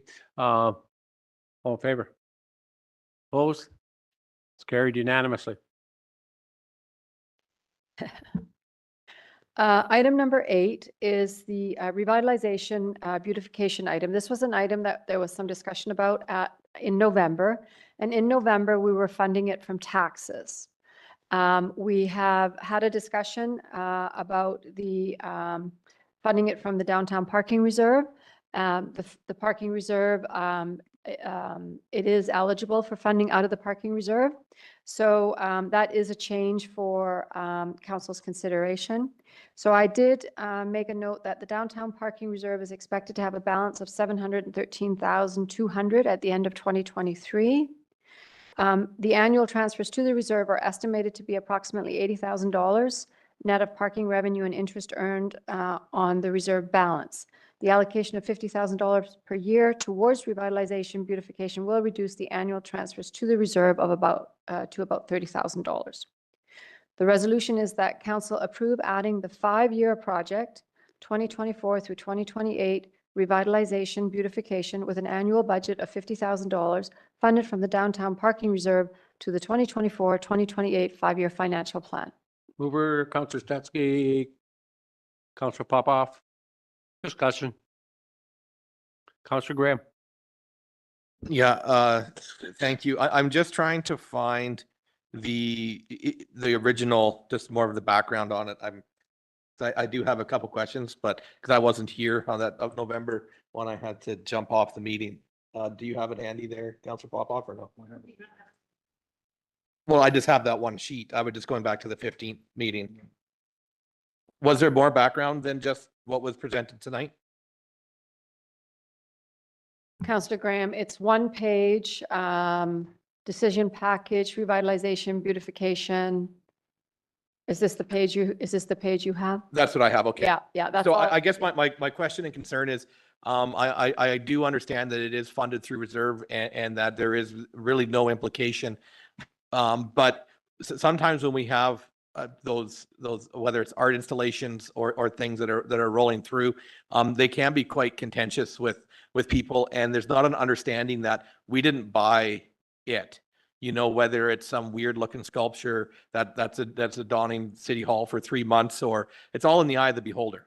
And I just feel that in a time where we are in a tougher situation and a harder season, having art installation, though it is maybe even going to end up being grant covered, just doesn't to me, the optics aren't there for it. So I don't know if I can support this. Thank you, Counselor Stetsky, then Counselor Ray. So beautification is a priority in our OCP and our downtown revitalization plan, our tourism management plan, and I've heard it from citizens. So absolutely support beautifying our downtown. Thank you, Counselor Ray. I really appreciate the work that's gone into taking this out of the tax increase and doing the due diligence to confirm that this can come out of the parking reserve fund. So thank you very much for the work on that. I would agree with my fellow councillor that it might have been good to just have a little fuller description of the project in terms of deliverables and strategies. But having said that, I think the key point is that this funding will be used as seed money to leverage other funding opportunities.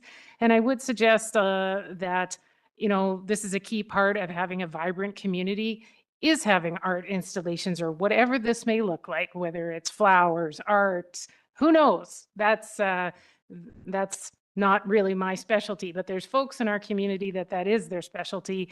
And I think this is a very, again, cost-effective way to focus on leveraging other funding sources and really increasing the vibrancy in our community, and bringing those positives in then has other ripple effects that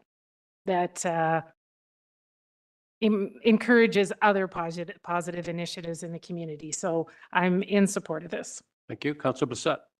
Thank you, Your Worship. The one thing I would say is this is nice, but if we really want to revitalize downtown, we need people. So we need people living downtown, walking downtown, doing business downtown. We need businesses downtown. And so what concerns me is sort of the rest of the way we operate, whether we are actually supporting downtown or if we're doing things in opposition of that.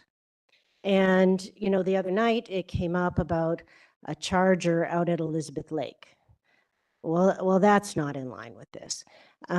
We need to be looking at our tax increase and the implications on our businesses.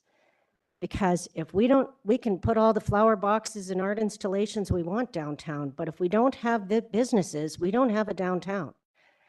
And I think that has to be priority one. And I'm not sure we are there yet as an organization that, you know, that we really have to think about that and getting people downtown. And as I say, it's about residential areas too. And we have said this, I remember this coming up, gosh, not this election, the election before, when we talked about downtown revitalization and the importance of residential development downtown. And we still haven't done anything or much on that. So, I mean, this is fine. It's coming from the reserve, but let's not kid ourselves that this is actually downtown revitalization. Mike, you got something to comment on that? Yeah, thank you, Mayor and Council. I would like to, provide some more clarification. You know, I do agree. Some of this language was a little bit in brevity because we were working on some items with some of our stakeholders that would be involved in this. So recently, over the last couple of months, we've been meeting regularly with the Downtown Business Association and with the Chamber and talking about their potential future implementation of a business improvement area. That's something that we're going to be working on, hopefully looking at implementing in the next couple of years because it is a fairly intensive process. The intention with some of this funding is to explore whether or not this could be an initial, bit of a pilot project working alongside the business community and the Downtown Business Association to see what we could do strategically with these funds. So that could include something more on the beautification end, but it could really include something that's more of a revitalization piece that would meet some of the core needs of the downtown business community. So we are looking at it very strongly from that lens. And my hope is that working alongside a not-for-profit sector entity like the Downtown Business Association or the Chamber of Commerce with a project like this, that we could really maximize the benefit to the business community and work alongside them from that perspective. Thank you, Mike. Councilor Peabody? Thank you, Mayor.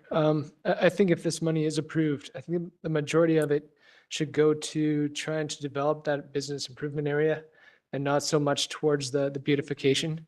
I think our downtown looks as good as it can be right now without any major investment.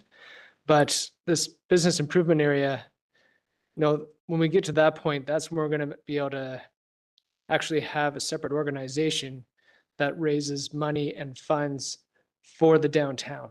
Just like Cranbrook Tourism raises money to help promote Cranbrook, we need this BIA to help improve the downtown area. And until we get that going, we're not going to see any major changes downtown, in my opinion. The Downtown Business Association right now is one person. It's Joey Hushman, and he does it off the corner of his desk. And we have one meeting a year. So to say that the Downtown Business Association is doing a lot of work on becoming a BIA, like it's basically it's Joey Hushman is doing work on becoming a BIA. And he has, 2 large businesses in town? So to do that and do this is a lot to ask of one individual. So I think if we can give the Downtown Business Association any assistance, I just think that's where we got to step up to the plate.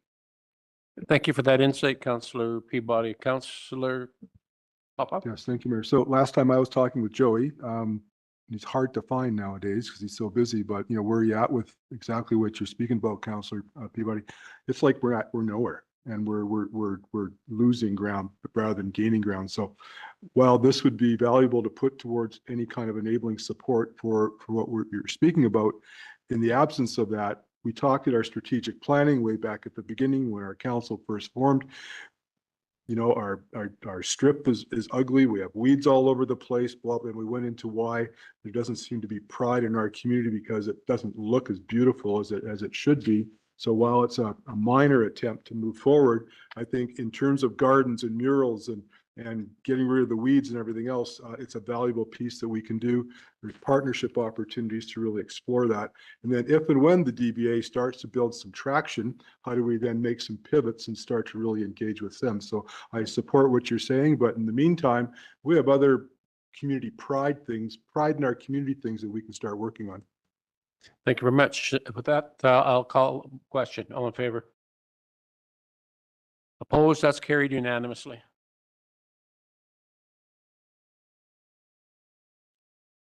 Thank you, Mayor and Council. So items number 9 and 10 are considered under the joint bylaw RCMP initiative.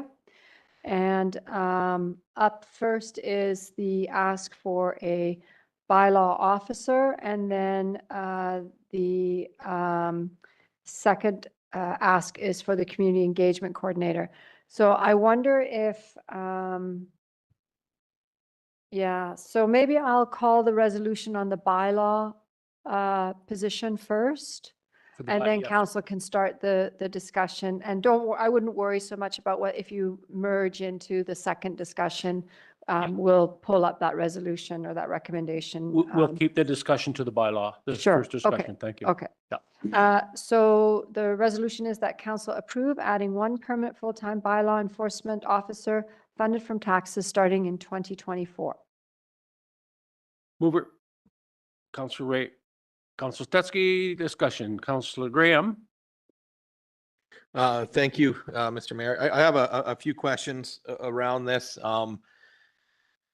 So my one question is with bylaw enforcement. I personally feel one isn't enough, but this is what the ask is. This is where we are today.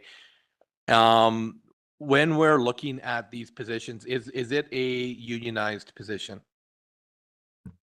Your worship, to Councilor Graham, yes, it is. All right, thank you for that. And I got a few. Okay, you betcha. And so what I'm looking at with this position is I think that there needs to be a look at a holistic public safety budget, whether that's fire, RCMP, and bylaw. It seems like those three divisions are working hand in hand with the issues that we're facing, and being able to have a bit of a fluid budget where we need to move a bit of money over to bylaw because we need some officers on the ground is a way that can alleviate some of the issues that the RCMP face, or having the proper backup. Maybe we can send out 2 bylaw officers and then maybe call for backup. I'm looking at it like that with our RCMP budget right now, because we see money coming back all the time. And that's one thing that I hear in the community is the importance of public safety, whether that's unhoused or whether that's people's houses or business. Like we need to protect the public at large, and to have money come back all the time doesn't help us achieve that goal. So I think that we can fund these position and the other position, but this position specifically with the RCMP budget or a public protection budget that will give us the body to meet the requirements that Mr. Haywood's asking for, and not sacrifice anything or cut position. So I know we risk manage that, but I think we can do a little more than maybe risk manage that, is actually allocate that money so we have that body on the ground. Thank you. Councilor Ray. Oh, sorry, Charlotte, go ahead. Mayor, through to Councilor Graham. I just want to make sure that we understand, and you were alluding to it, this idea of the risk management exercise versus a reduction of the funded number of members. So if we are looking at a risk management exercise, that means that we are funding an ongoing position with an annual cross our fingers, hope that the surplus arrives, because ultimately a permanent position needs to be 100% funded from some other revenue, ongoing permanent revenue, whether it's taxes or something else. So I just want to make sure that there's a clear understanding for everyone around the table. When we talk about risk management, that's an annual exercise we do. We are contracted to 30 members with the RCMP. We fund 26. And it probably bears repeating, should 30 show up, we are responsible for paying for 30. Later on today, we are, but we budget for 26. Later on today, we're going to have a discussion about ways to reduce the 2024 tax levy. One of the options for council's consideration is to risk manage in 2024 the RCMP policing contract. That means that we will remove $200,000 from the budget and in order to buy down the tax levy. And that means, but still, if 26 members show up, we will be responsible for paying for 26, as we would be responsible to pay for 30. If we're looking at permanent funding out of the current policing budget, you need to start considering a reduction of the actual funded members.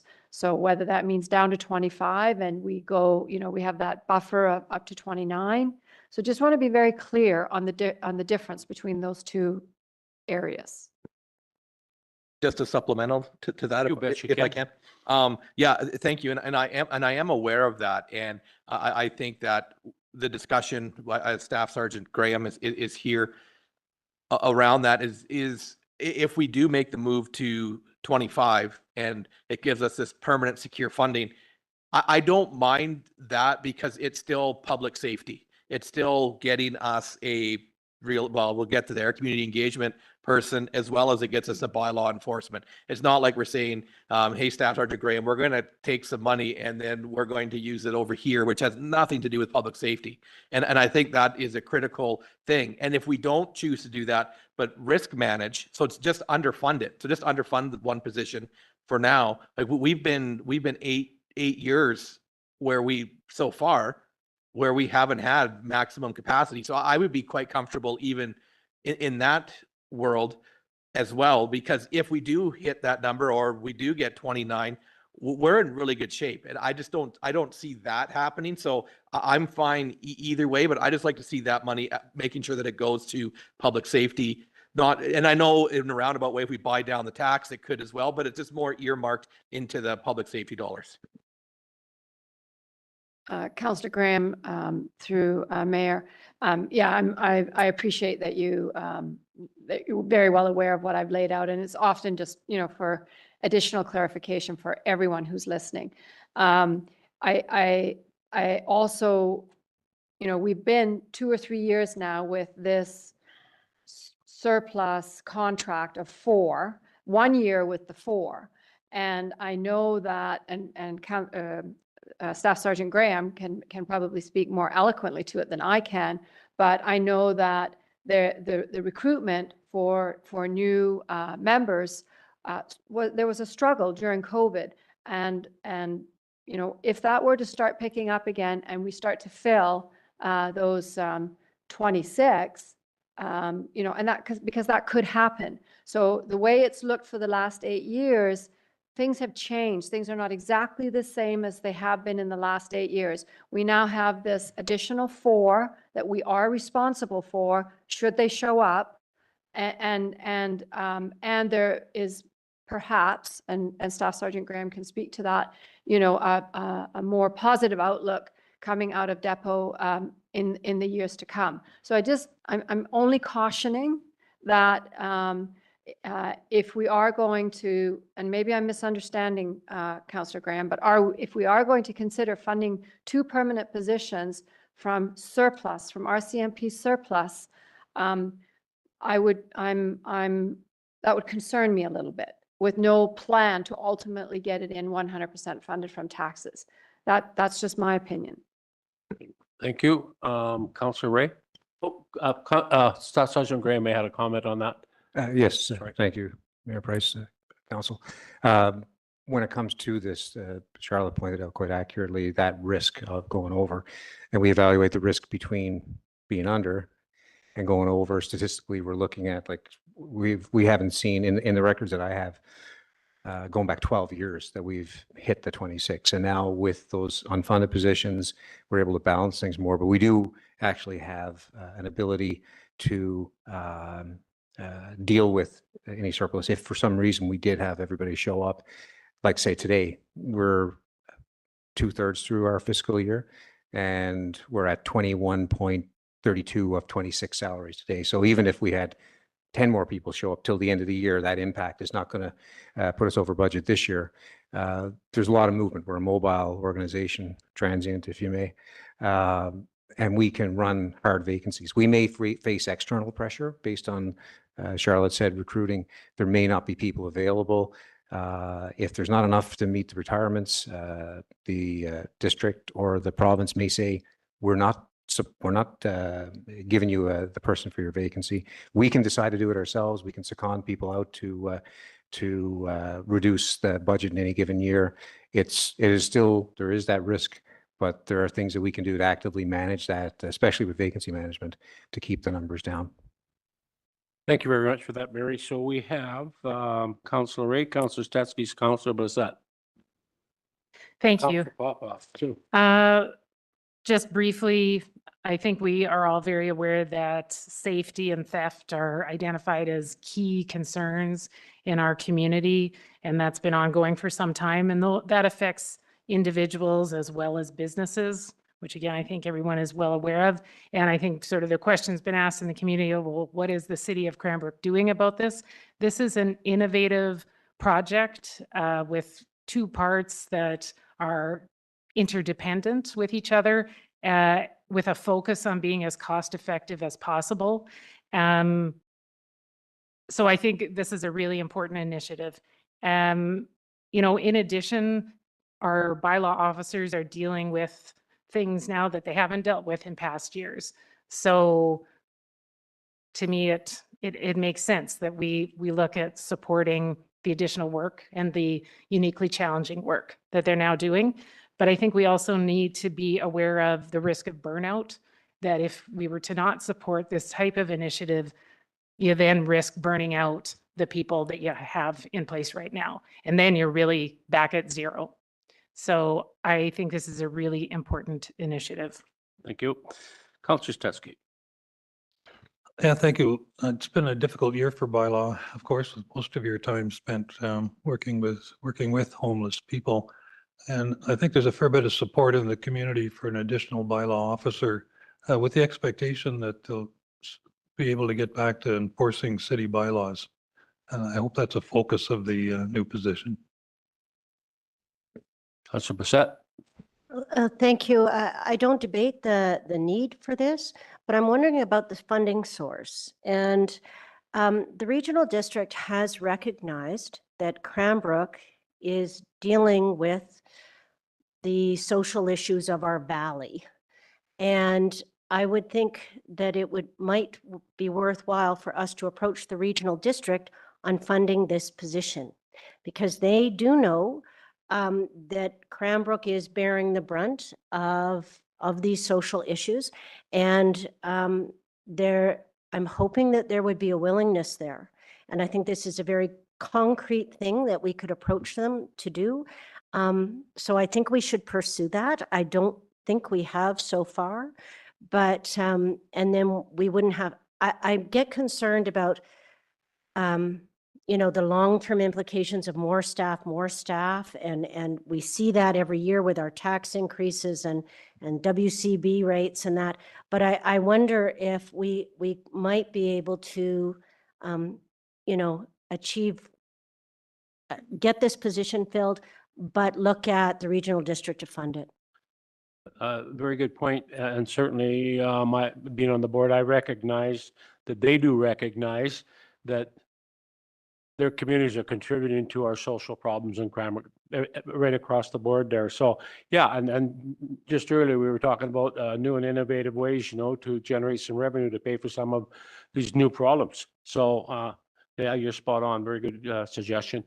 Councillor Papa. Yes, thank you, Mayor. So this is consistent with what other municipalities are doing. They're bolstering up their bylaw staff to deal with the homeless, the community safety issues. So this is not uncommon.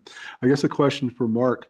When will we have our formalized, agreed upon, council agreed upon legal mandate of what the city's responsibilities are, bylaw, police, emergency services, so that we know what's in the box and what's outside of the box? I like the idea, but I would want to make sure that if we do go with this kind of funding and how it's suggested in my readings, that it fits, for these are going to be the scope of the responsibilities. We find out when we get our legal mandate, if you will, that some of these things are outside of our legal responsibilities. What do we do then? And then we have that other discussion. Well, are we dipping into areas that are outside of our legal jurisdiction, and what kind of circumstances does that get us into? So are we okay with this process going forward, or are we putting the cart before the horse on this until we get that real certainty what our legal mandate is for all of our city staff?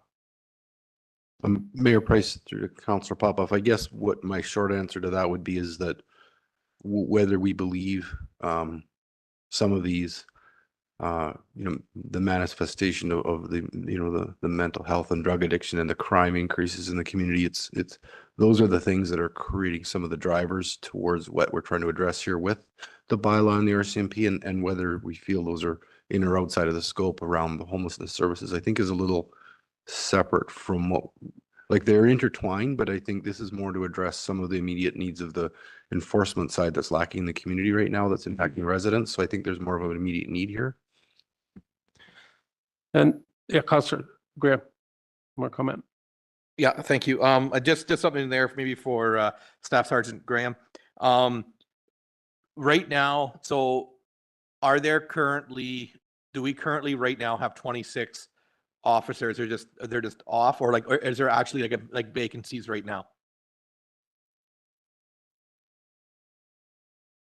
We have, under our entire umbrella, 4 promotional positions that we're awaiting, 3 more that we're awaiting staffing for. We just had 2 members transfer in over the last 3 weeks. One starts Monday. I would say we're about 26 right now.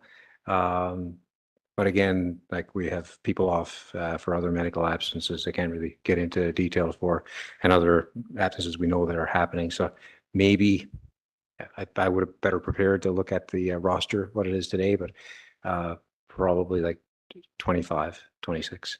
And that was kind of my question, is like, if there was a vacancy right now, so say our roster's at 25, there isn't 25 just because of things you've explained, could you not just hard stop that and not fill that other position, or are you forced to fill that position? 100%. We that's part of the vacancy management strategy. If we do wind up being overstaffed even temporarily, there's so much movement within the RCMP for promotions, laterals. We just have to not request that the position be filled, and that's something we'll be in close contact with CIO Vircho and Charlotte as well on the day-to-day on that. But for sure, that is definitely an option and something that we would definitely utilize. The 4 unfunded positions were a way of keeping people on the street. And when it gets to the point that we don't need that, we don't have to draw on it. We don't have to keep replacing those positions 100%. And just a supplemental to the CFO Osborne, then under that, is that a comfortable way to do this at this moment? Is we won't fill that position, and it might be a bit of work for Staff Sergeant Graham to keep it fluid, but it's a way that we can fund this without having to raise taxes, and that money's dedicated to helping protective services. Councillor Graham, through Mayor Price, it is always an option. My view on staffing is that there should be a plan, and I mean, we smooth positions in all the time, or fund positions from surplus all the time. But ultimately, if it's a permanent position, it should be funded from some sort of reliable, permanent budget that's not earmarked for somewhere else. So temporarily, yes, it can be done. You know, how long are we going to run with this idea of funding, you know, asking Barry to not fund 25 without putting it in writing to the province to say, we are now only going to agree to a budget for 25, not for 26. So how long do we keep that going? What's the plan around that? So certainly in the short term, yes, it can be done. Okay. Yeah, I guess I'll throw my little comment in here. Certainly, you know, communities are changing. There's absolutely no question. Cranbrook, you know, we're growing. I think if you look at your emergency services across the board, I mean, if you look at their calls for service, they're starting to grow exponentially. They're not just creeping. They're starting to go like this. It's societal, and as well, we're growing as a community. I've actually spoke with our bylaw officers in the last couple of weeks. I agree with Councillor Graham. We need more than one or two, you know, really, with the way the landscape is changing out there. So one's a start. I can, just during my conversations with two people do the role that they have, if they don't get some support down there, I can almost guarantee you there's going to be burnout. There's a stress level right now, and you know, and I've witnessed enough of that over the course of my career. So I'm cautioning you right now, if we don't support this, we could be part of the problem. And you know, I don't want to sound like Chicken Little here, but you know, we do. We have to support our staff, especially in the jobs that take the tolls on them. You know, it's interesting, the comment that Councillor Graham made, you know, maybe we got to look at a new division or a new service, call it a public safety division or a protective service agency. I don't care what you want to call it. I'm getting the sense that some communities out there right now are already starting to do that. There's plans in place where this is the direction they're going. It is police, fire, and bylaw all under one, and they're funding it. They're proposing to fund it in a similar way we do our road program. 1% or 2% flat right across the board of the city's budget, you know, for that. So it's going to be, now, we'd be hard pressed to do that, you know, because it could move every year. But, and I've talked about this before, just something I'll just put out to administration. I think that that's maybe is the future, getting at that. But we're always worried about this tax increase every year. Okay. In the general fund, we hear the biggest talk from local government leaders this year is funding. Every municipality across Canada is in the same boat we are. Our costs are going like this, and our capability of revenues, of generating revenues, is like this. Local government is so restricted on how they can gather revenues, how they can generate revenues. We have so many restrictions. So, you know, I'm of the opinion is maybe in some of these services it's going to be a user pay. Maybe we form something like that, and we've got to go outside the box how we start funding these things. And we know that certainly the emergency services, their increases are going to continue to be like that. They're the ones that we're seeing really on the move like this. That's not going to change for a while. So I think we should start looking and maybe thinking ahead. This is just going out to the administration to think on here over the next year of maybe thinking in that manner that, you know, we've got this division here and we tax as a user fee tax. Similar to like we would be flat fee for like we do for and we have a fund like we do in our utilities, and so you're not seeing it through the general fund and the increase that way. And one of the reasons I'm fine with that, because they, well, you're still taxing them, yeah, but you know, every resident of Cranbrook who owns a building, owns a house, owns a home, they get tax, or pardon me, they get a break in their insurance premiums. Okay? Every one of them is pocketing a minimum of $500 to $1,000 a year into their pockets just for fire protection. So if we get rid of fire protection, no more fire protection, you know what the cost would be of this community? And I'm fine, even if it's a break even or they get to put $100 in their pocket, but they're putting a considerable amount of money. And this is what kind of frightens me from my background. But every time we go up and, oh, it's going to cost them an extra $100 this year. Well, you know what? You're putting $500, $1,000 in your jeans because we're providing, and that's just for fire protection. So, you know, I think there's got to be something there that we can rationalize, and somebody's got to make that move, because we are not going to be able to fund and have same level services even in our term, guys. I guarantee in our 4 years, we're going to hit a wall here sooner or later unless we get innovative. But anyways, that's just something to think along this line here. Yeah, Councilor Graham. Yeah, thank you. And those are great words. And I know we've talked a little bit about it, and I've talked to CFO Osborne a bit about it. Is this global emergency services, and this is where fire bylaw and policing meet, and they come forward with, this is what we need to do the ask, and that's how you get your sustainable funding, because it's, here's your global budget.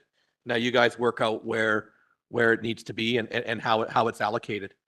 So I think that there is, and this might be quite radical, but maybe we need to have some of the fire guys starting to train us bylaw. They're around and out.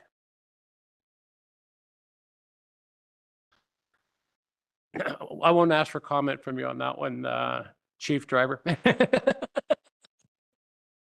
Okay, I think we beat her up. One more question from Councilor Blissett. Yeah, so I'm just wondering on the motion on this, because it deals with that it's going to be funded from taxes, so it's going to be an additional cost to that, and I'm not comfortable with that. We do know there's money in the RCMP budget. We do think we could approach regional district for a funding source.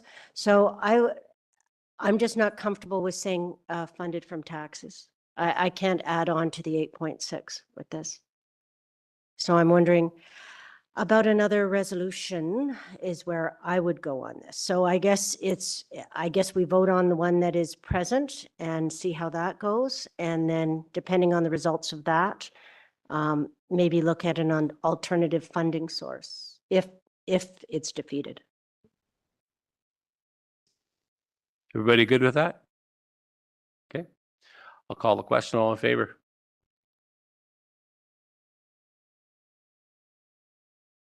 That is carried. We have 2 opposed. Councilor Graham, Councilor Blissett. Now, saying that there's no reason we're not going to approach the regional district, right? And then we can do a little bit of, because out of the general fund, you got latitude with that funding if we do get a grant specific for that. Fair? Yeah. Yeah, yeah.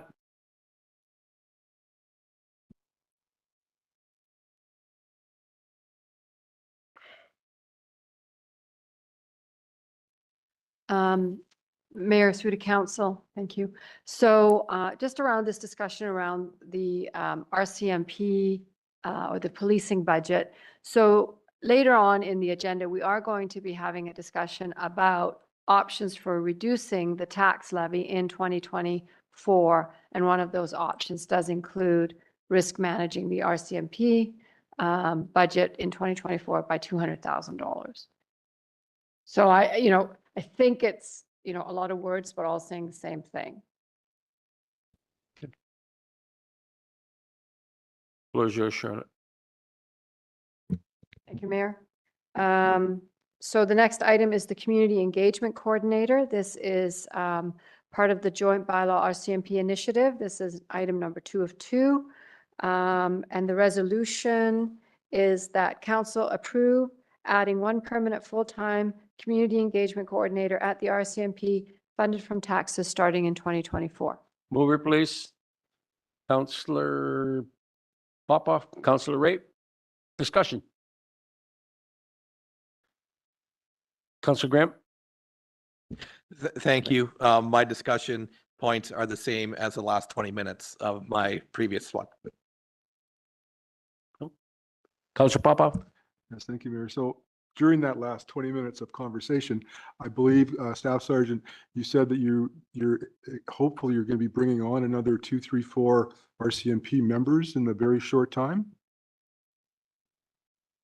Council Popoff, that 2 people have transferred in Excellent. over the last few weeks. Maybe yes. some others coming very soon. So why can't we use one of those RCMP bodies or the reciprocal within the RCMP program here to go towards this funding? Bringing on 2, maybe 4 RCMP members, which is a budget cost. Why can't we just roll one of those into doing this this RCMP role and not having to draw into the tax? With this RCMP role as a civilian position, community engagement coordinator, not a regular member.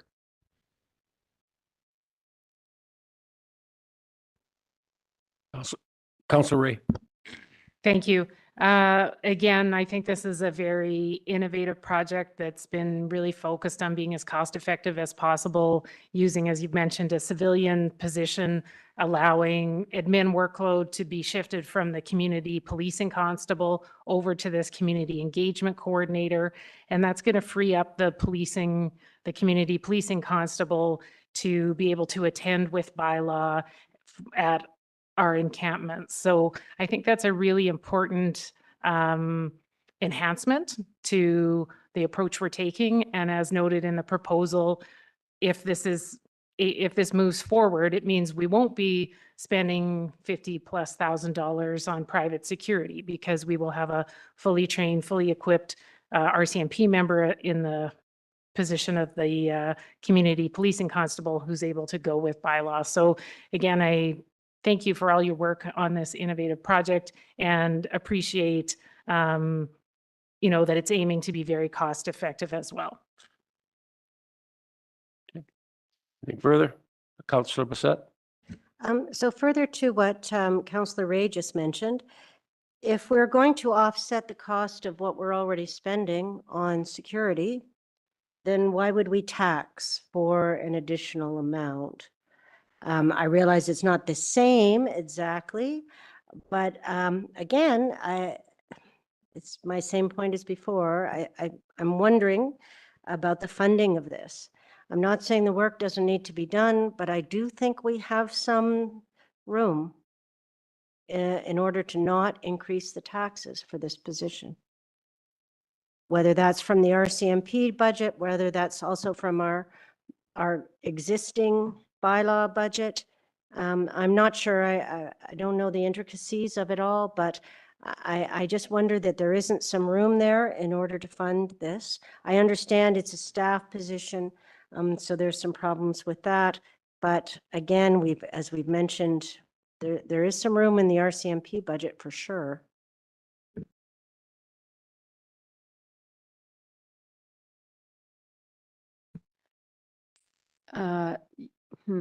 Councillor Bassett, through Mayor, same comments as over the last 20 minutes. So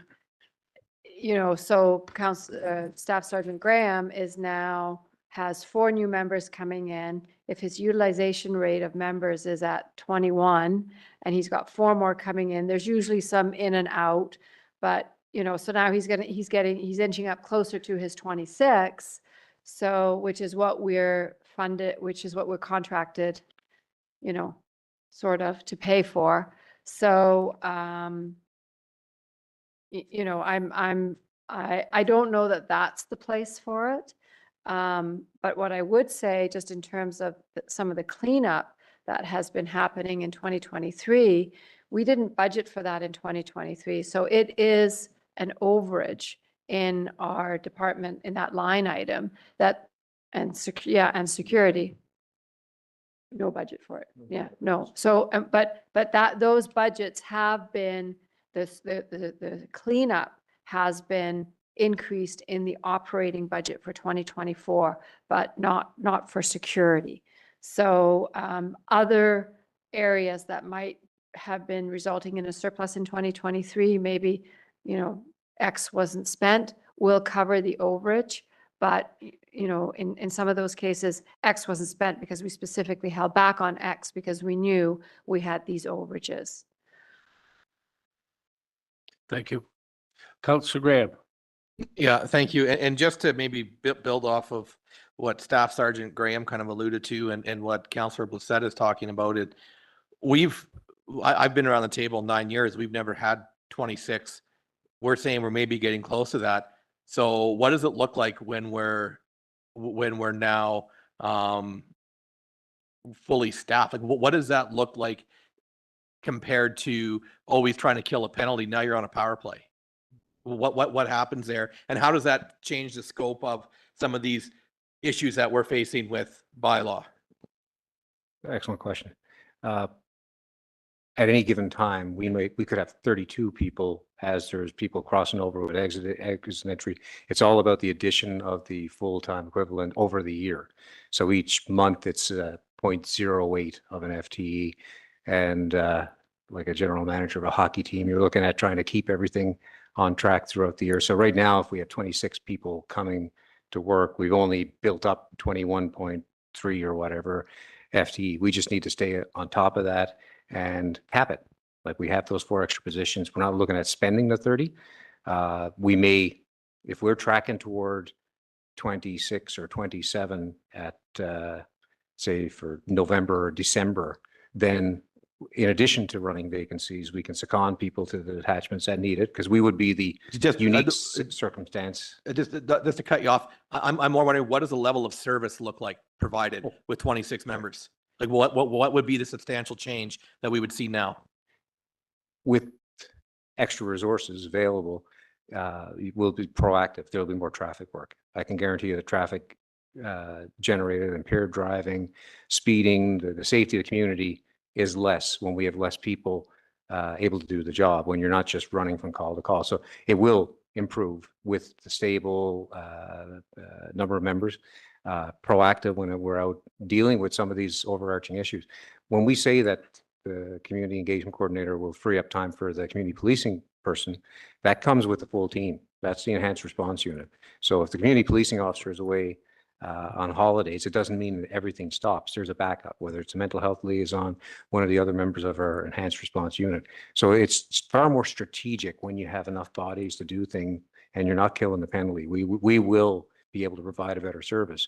We want to provide a better service, and it's difficult when you can't get to that person in need quick enough because there's so many calls in the queues. If that rambling helped. Okay, thank you. I'll call the question. All in favor? Opposed? That's carried. We have 2 opposed, Councillor Graham and Councillor Blissett. Thank you very much. Back to you, Charlotte. Thank you, Mayor. The next item up is the Cranbrook Public Library, and I believe if Ursula has been able to stick with us, Ursula is here to answer questions. So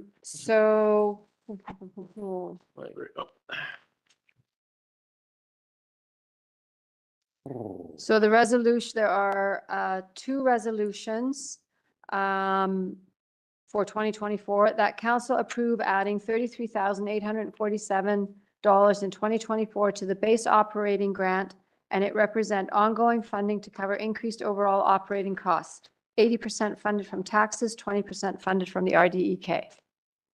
Mover. Councillor Stetsky. Seconder.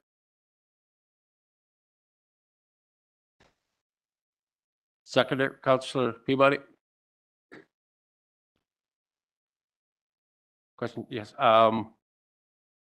Councillor Ray. Thank you, Mayor. So just a quick refresher, Charlotte, there was about 30,000 and change that was embedded in the library budget as an addition, right? Councillor Ray, that is correct. It was, yeah, I don't have the number pulled out here. It was 30,000 something. Yeah. So okay. that's already in the library budget. in there. This is an additional new ask in Correct. addition to that new 30,000 and change that was already in there. This is an additional new ask. So just to be clear about that. So I'm very pleased that the library, along with, it sounds like all the libraries in the province, received a sizable, I realize, one-time grant from the province. Sounds like it's eligible to be spent this year, possibly next year, because, and that's 300,000 plus, that grant.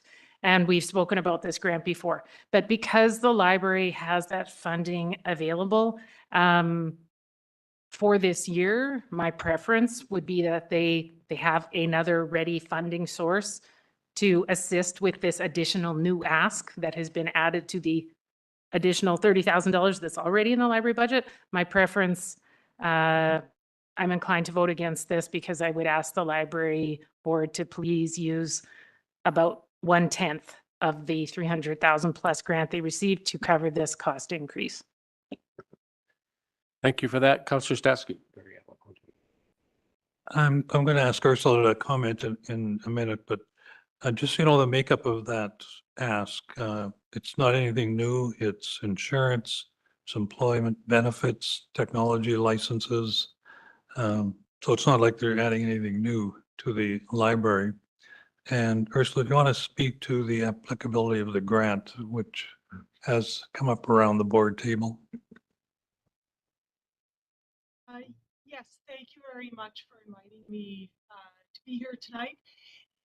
So in regards to the provincial enhancement grant, the intent of the grant is to serve as an enhancement to existing library services so that the library can provide more beyond what is currently covered by existing grants, to provide additional services, programs, more spending on collections. That portion of it has been left very open so that each library can decide how best to use its funds. That included the possibility for using the grant to cover increases to existing ongoing operational costs. The caveat of that was that the because this was a question that came up from a number of libraries in the provinces, because as you can appreciate, this is not a conversation that is unique to Cranbrook, on if it could be used to cover off increases. And what the information that was provided to us from the Public Libraries Branch, which is part of the Ministry of Municipal Affairs, is that technically that is an allowable use. However, that is not what the grant was intended to do. It was not intended to cover the increases to existing operational funding. It was only supposed to, it was really intended to be used to provide additional services, additional projects, things like that. And that if a library board does choose to use the enhancement grant to cover increases to existing operational funding, that the ministry has to be informed of that, as I say, because that was not what their intention was for the use of the grant. So so the additional funding that we've been asked for, the bulk of it is to cover off additional increases to existing operational costs. So Councillor Statsky mentioned insurance, the insurance premiums, which is the city manages that, and then the library pays our portion of that. So we have no control, going to potentially different suppliers or whatever. And right now, the actual insurance costs that we paid in 2022 were actually greater than what we had budgeted in 2024 back in 2022 when we had, when what's currently in the financial plan was put in. So in effect, what these increases account for is not just anticipated increases over 2023 expenses, costs, but also those cases where 2022 expenses came in over what was originally budgeted. And so that is really what it's for. And the additional, as you mentioned, Councillor Ray, 30,000 plus that was already included in the 5-year financial plan. That was a request that the library board made to council back in 2022, and that's when that amount was put in. So we have built our 2024 budget around the fact that that amount was already in the 5-year financial plan. But of course, again, the final decision on how much the council would like to fund the library for is up to you.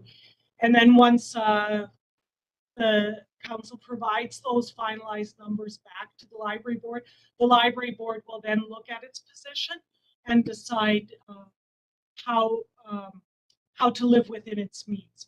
So it is up to the board, library board, finally, to make the decision of using the provincial enhancement grant to cover the additional increases to existing operating costs, or deciding to do some other course of action. Thank you very much, Ursula. So I'll call the question. All in favor? Opposed? The motion is defeated. Would you like that recorded? Councillor Stetsky was in favor. Back to you, Charlotte. I just remind you, we are on a timeline. We're not going past 9 o'clock. We're not going to reconvene a meeting, close it and reconvene, just so everybody's on the same page here. Thank you. Thank you, Mayor. So the second portion was also an ongoing ask, this one for $5,559 in 2024, representing ongoing funding to support technology infrastructure licenses and maintenance. Again, 80% funded from taxes, 20% funded from the RDEK. Mover, please.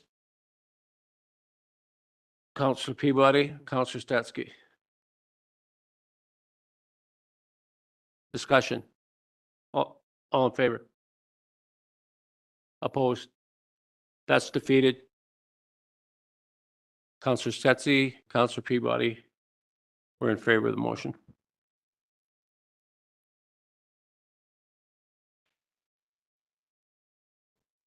Thank you, Ursula. Item number 12 is Winter Blitzville, $50,000 funded from taxes. The resolution is that council approve adding $50,000 a year as ongoing funding starting in 2024 to support an annual winter festival funded from taxes. Can I move the alternate? Pardon me? Can I move the alternate consideration Oh, that we cancel Winter Blitzville this year? you may so. Mover is Councillor Graham. Seconder is Councillor Bissett. Discussion. Councillor Graham, Councillor Popoff. Just move it along. All right, thank you, Mr. Mayor.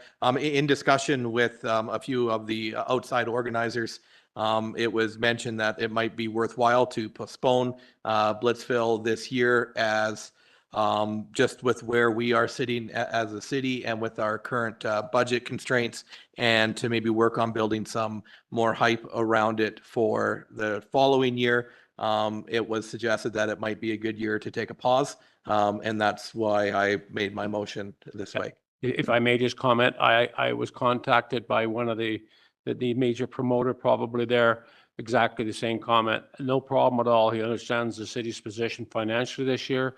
No problem. It might be good to take a year off, but he would like to be advised sooner than later. So he doesn't have to go out and fundraise. Councillor Popoff. Yes, thank you, Mayor. And that was my question. Are we committed to anything at this point financially or otherwise, or can we just stop it for this year? Mayor Price, through to Councillor Popoff. We did receive a small grant from the province for Winter Blitzville, which can easily be returned. Other than that, we have no responsibilities. Thank you. I agree. It's a time for us to reset this year and see what other options we might consider going forward. Maybe something new and different that you can dazzle us with. Councillor Ray, Councillor Stetsky, Councillor Peabody.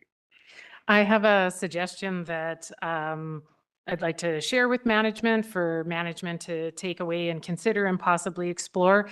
I wonder if we could consider working with our community partners to spin Winter Blitzville off as a nonprofit. So it'd be similar to Spirit of the Rockies as a standalone nonprofit where they could focus on this event, seek sponsorships.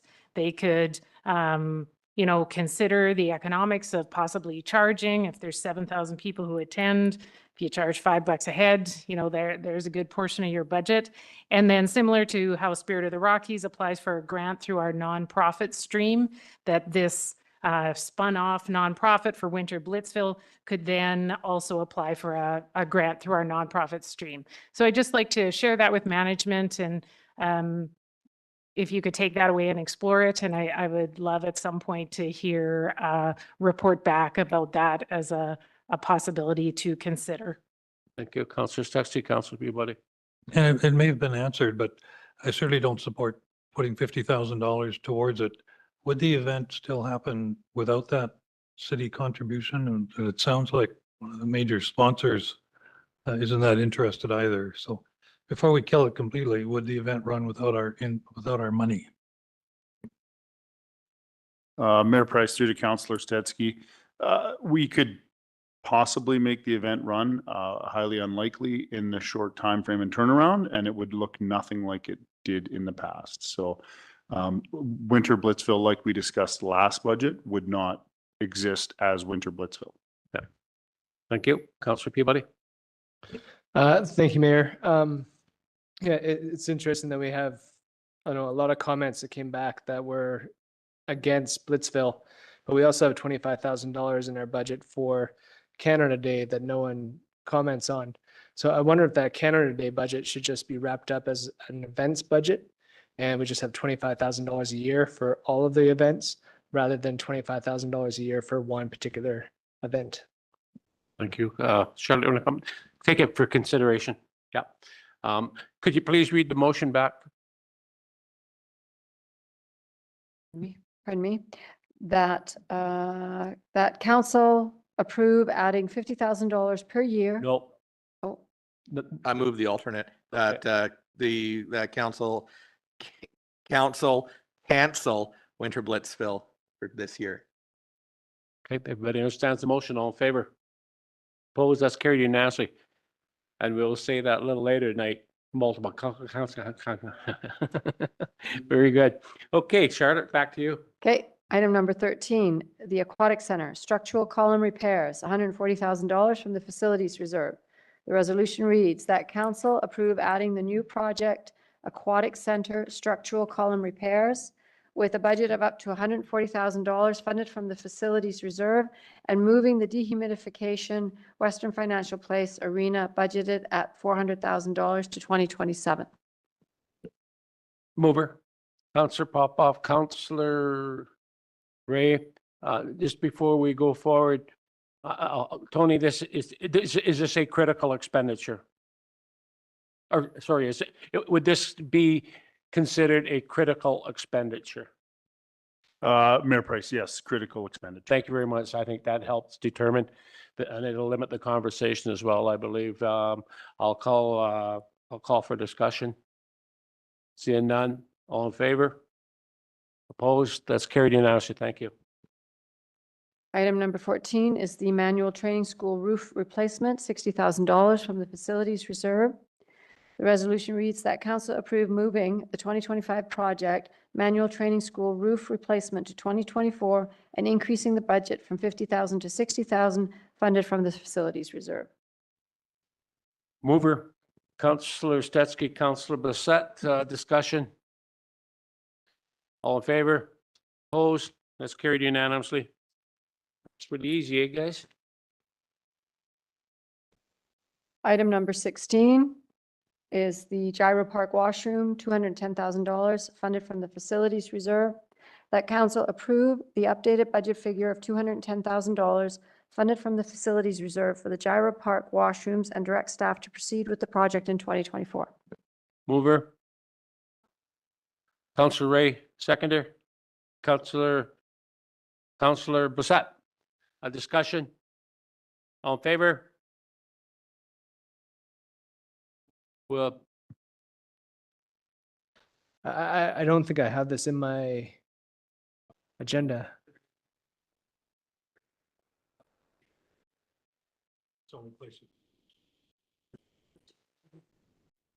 Okay, so it's $200,000. Yeah. Right now, are those washrooms, are they functional? Do the toilets flush and do the sinks work? Those, the washroom is functional, but the, an engineer had a look at it. They're at the point where we either take them out, remove them, or replace them. Okay. Counselor Papa. I appreciate it's coming from reserve, Mr. Mayor, but I'm just wondering if we absolutely have to do it this year. The reserves just mean we have to top up the reserves at some point, so it's a tax issue. Counselor Ray.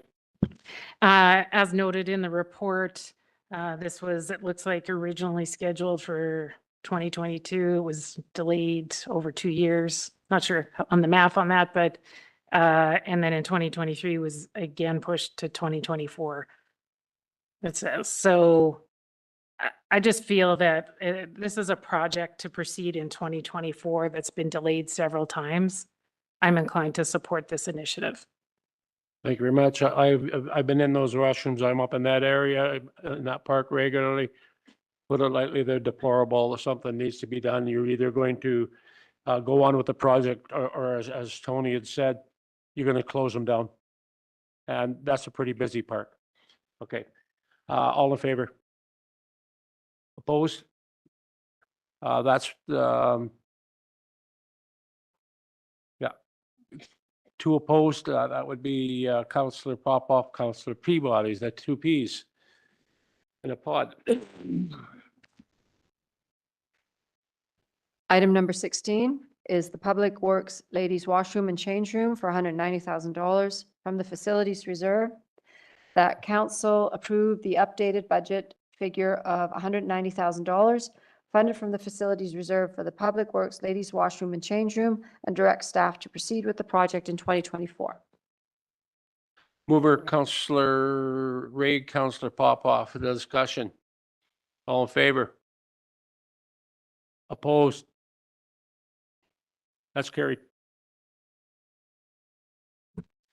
Item number 17 is requesting a resolution from council to embed the desludging reserve through a resolution. So the resolution reads that council approve establishing a desludging reserve with the sewer capital reserve starting in 2024, funded from the sanitary sewer user fees to fund the periodic and regular desludging of cells 1, 2, and 3. Very good. Counselor Graham, Counselor Peabody, discussion, real quickly. Yeah, about time. That's one of the reasons we're in the financial situation we are right now. One of the reasons, the desludging, there's never been a program, there's never been set fees for it. And let's be honest, that's something that we're going to have to do, you know, on a cyclical type of basis. So thank you very much for your insight in creating that reserve. Thank you, Mayor. So now we're moving. No, all in favor? Oh, sorry. Opposed? That's carried unanimously. Thank you, Charlotte. Pardon me. Thank you, Mayor. So now on to item 7.7. So this is capital projects follow-up. So page 91. So it looks like this. Yeah, it's that one. Thank you, Ross. Item 7.7. So just wanted to draw council's attention to a couple of items. So we reviewed some of the projects, and we've actually removed 2 projects from the list that council originally identified for additional information. So we've removed the fire hall admin offices renovation in 2024, $50,000 funded from facilities reserve, and we've removed the additional soccer nets from Moyer Park, $15,000 equipment and furniture reserve.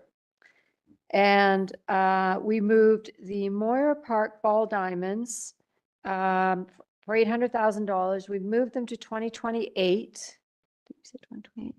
And we've changed it. We've indicated 100% grant funded. So I'm not going to say much about it. I'll let Trevor speak to it as he's more knowledgeable about it than I am. And the library flooring has been deferred to 2029. So we say library flooring, but it's library and engineering. It's that whole building. So we've deferred it to 2029. It's outside the 5-year financial plan. The current 5-year financial plan, when of course we get to 10 years, it will show up. But we don't want to lose sight of it because at some point it will potentially start creating a safety hazard. Hopefully we can get to it before then, but nonetheless, don't want to just lose sight of it. So there are several projects. I believe Councilor Bassett had a question on this last. Okay. Yeah, thank you. So in light of our decision on moving ahead with the extensive renovation to the RCMP building, I would think it would make sense to remove the feasibility study on the multi-service building, fire, RCMP, municipal, police, and highway?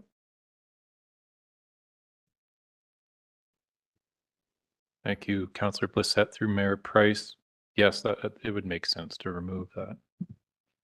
Thank you, Tony. Councillor Statsky, Are we speaking to individual items now? pardon me? Are we speaking to individual items on this list now? Like the Idlewild Park Fitness Center? Like, are we doing these all at once? Are we doing them individually, or how are we approaching these? Charlotte? We can go through them one by one. Okay. Yeah. So the first item up is the dry vehicle storage.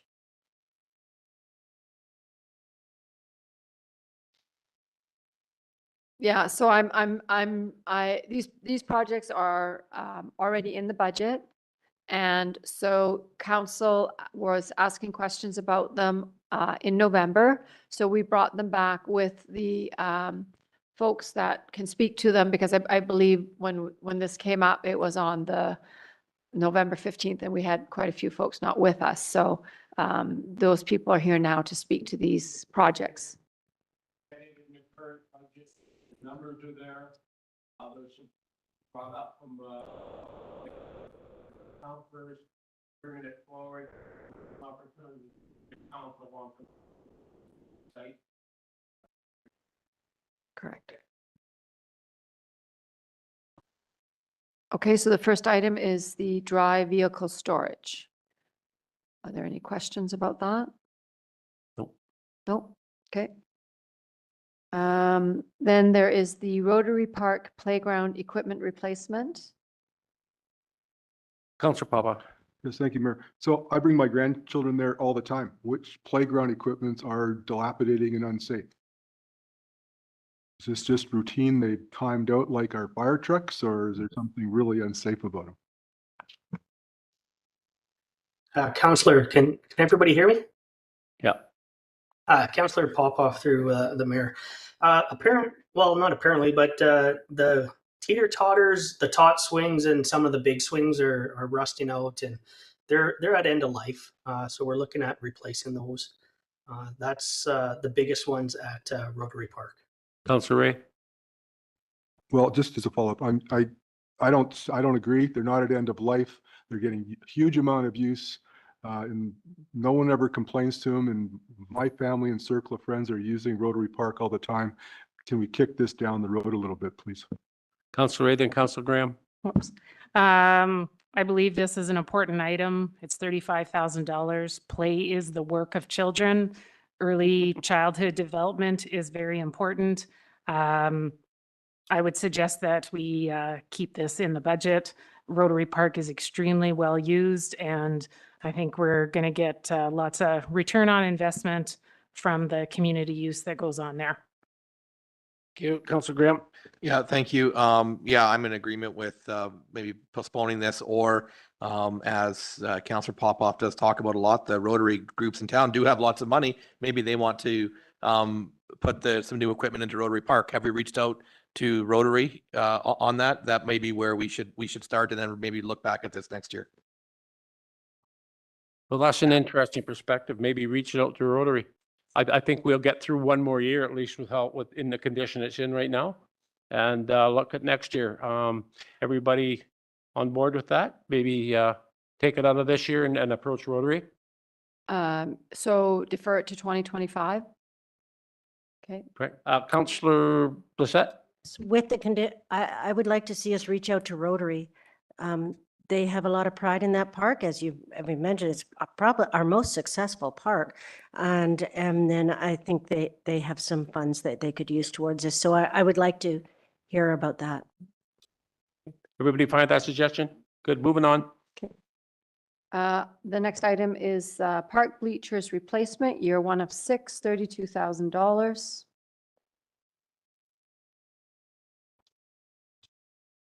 Fine. Okay. The next item then is the Idlewild Park Outdoor Fitness Park and Obstacle Course. So just a note on this one and the next one, these are both DCC projects. So they are in our DCC bylaw. The bylaw is showing them in 24 and in 25. Whether that ever happens in 24 or 25 is kind of anyone's guess. It's based on growth. That's what the DCC bylaw is there to address. These projects are out of the Parks and Rec Master Plan, I believe.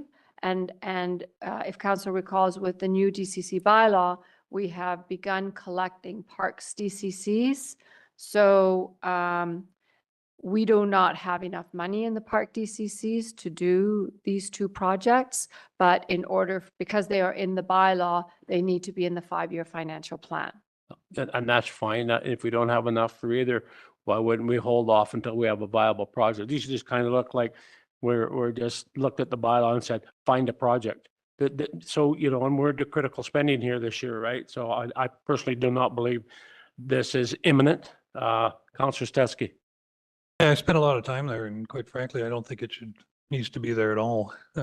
We should remove the few chin-up bars that are left on the trail and include it as part of the walking aspect. Personal opinion, anyway. Councillor Ray. I agree. I think the Idlewild Park project could go. There has been significant interest from community members regarding the Southview Park, however.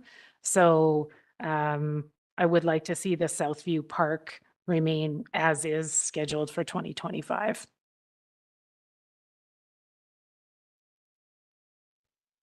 So the mayor, through to Councillor Blissett, it's not a given that it will get done in 25. So, and there'll be another opportunity to discuss these park DCC projects when we look at the DCC bylaw. I should just say, and I don't want to steal any thunder from Mike, but the intent behind the bylaw was, the bylaw rewrite was just to update the costing on the projects.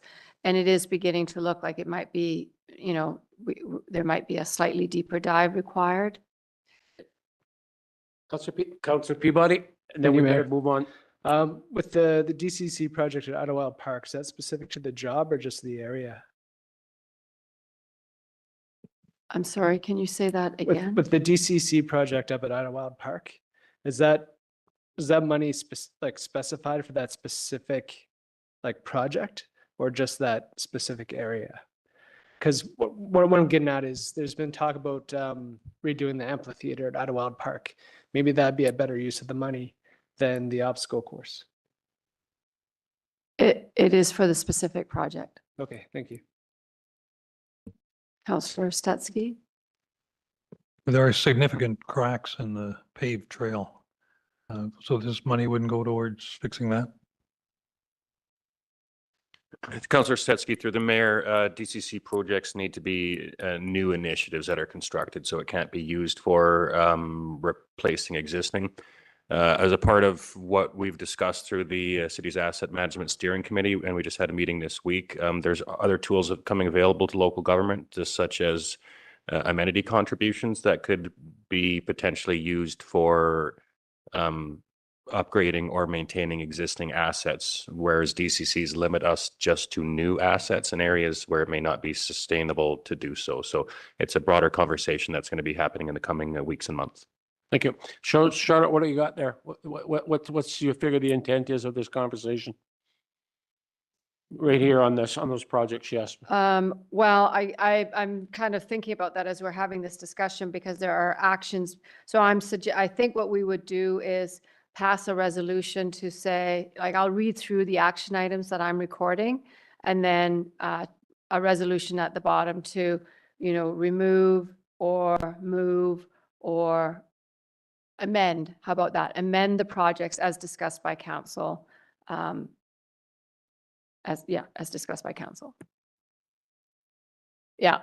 Okay. Yeah. Go ahead. Thank you for that, Councillor Ray. So I think the 2 park projects are fine. The squash refurbishment at Western Financial Place in 2024. If I could just make a quick comment, what I see here, this is a safety issue and a potential liability issue with MIA, so I don't think there's too much to discuss on this. Very good. Oh, yeah. Everybody good with this one? Yeah, thank you. All right, so what I have recorded is to remove the feasibility study, to move the Rotary Park playground equipment out to 2025 and reach out to Rotary. And those are the 2 changes. All right, so the resolution would be that council make the amendments as discussed to the 2024 through 2028 5-year financial plan. You didn't mention Idlewild Park.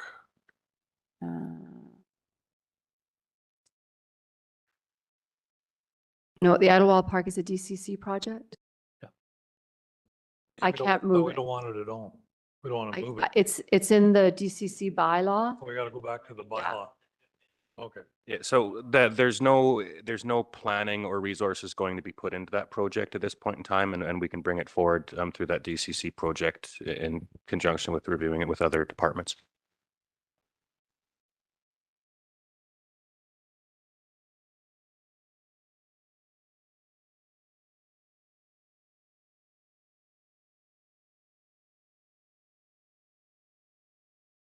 All right. Whew. All right, so the next item is the, okay, so 7.8. So guess what? Another memo from me to you. Options to reduce the 2024 tax levy. So for this portion of the agenda, we recommend that you bring forward the tax levy working paper that was introduced in 7.5, if you would like to be tracking along. So considerations for a reduction are to draw from the financial stabilization reserve $100,000 to bump up the building permit revenue. This action will assume that the reduction in building permit revenue is temporary.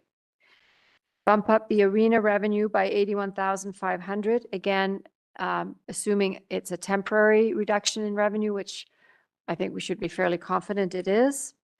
The next item is to risk manage the RCMP contract, $200,000. And the 1% road dedicated tax, $327,899.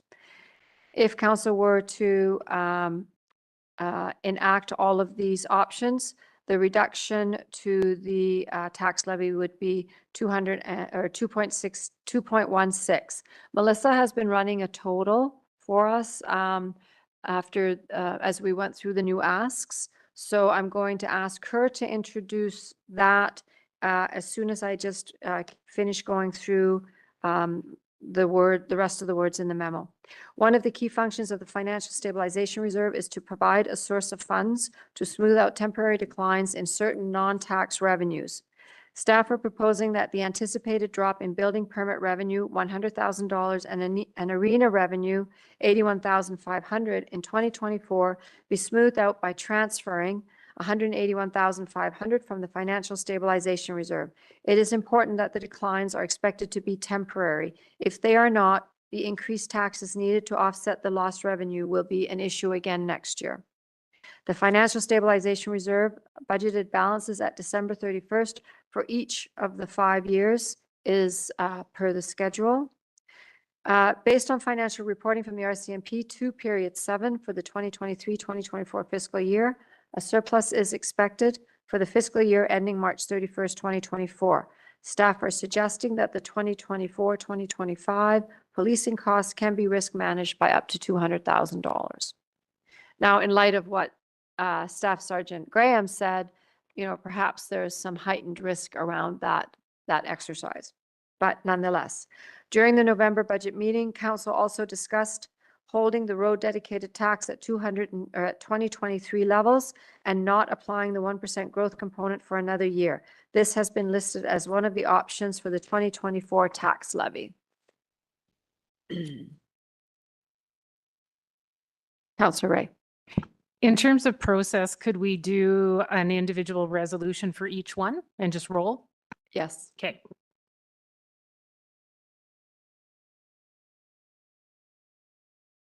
Pardon me. All right. So with respect to the $100,000, so that council approve drawing $100,000 from the Financial Stabilization Reserve to bump up the temporary reduction in building permit revenue for 2024.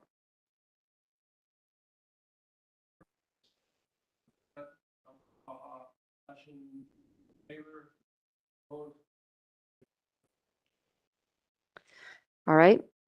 With respect to the arena revenue, that council draw $81,500 from the financial stabilization to bump up the temporary reduction in arena revenue for 2024 related to the Memorial Arena.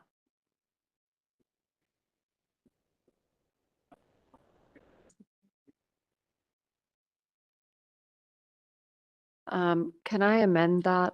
Sorry. It's actually not just the Memorial Arena, it's also the Kinsman Arena. Marnie, can we just amend that?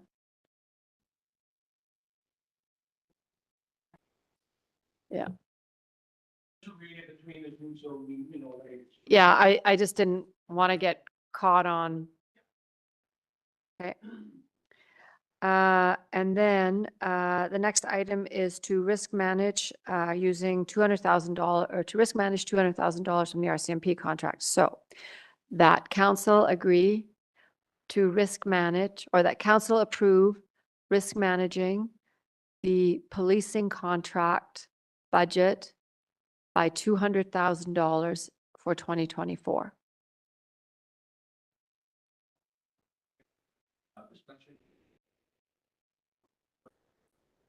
So are you still comfortable with that figure of $200,000, Charlotte, following the discussion this evening?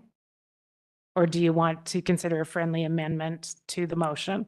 I'm just asking. I see folks shaking their head, but I think it's a good question. Yeah, I guess what I would say is based on historical trends, I will say I'm comfortable. Okay.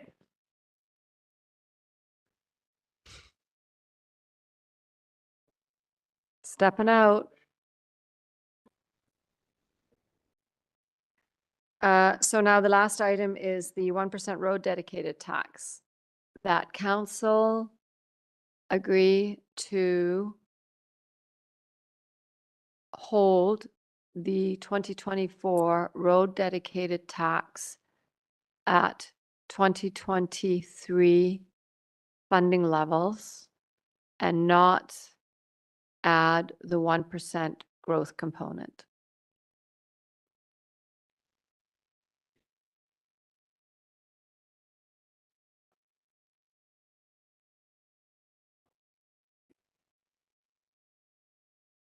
Can we see where we're at before we make a decision on this? And how We're much at is eight- actually in the road We budget? are at we are at 8.65. And so Melissa, can you go up to the Yeah, top? yeah. How much money though is how much money is actually in the fund if we hold it at 2022? 3 million and, I'm sorry.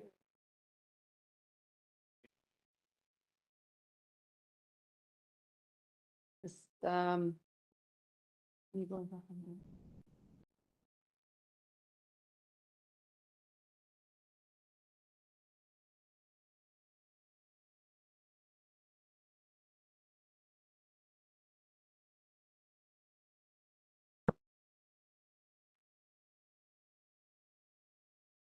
Battery went dead.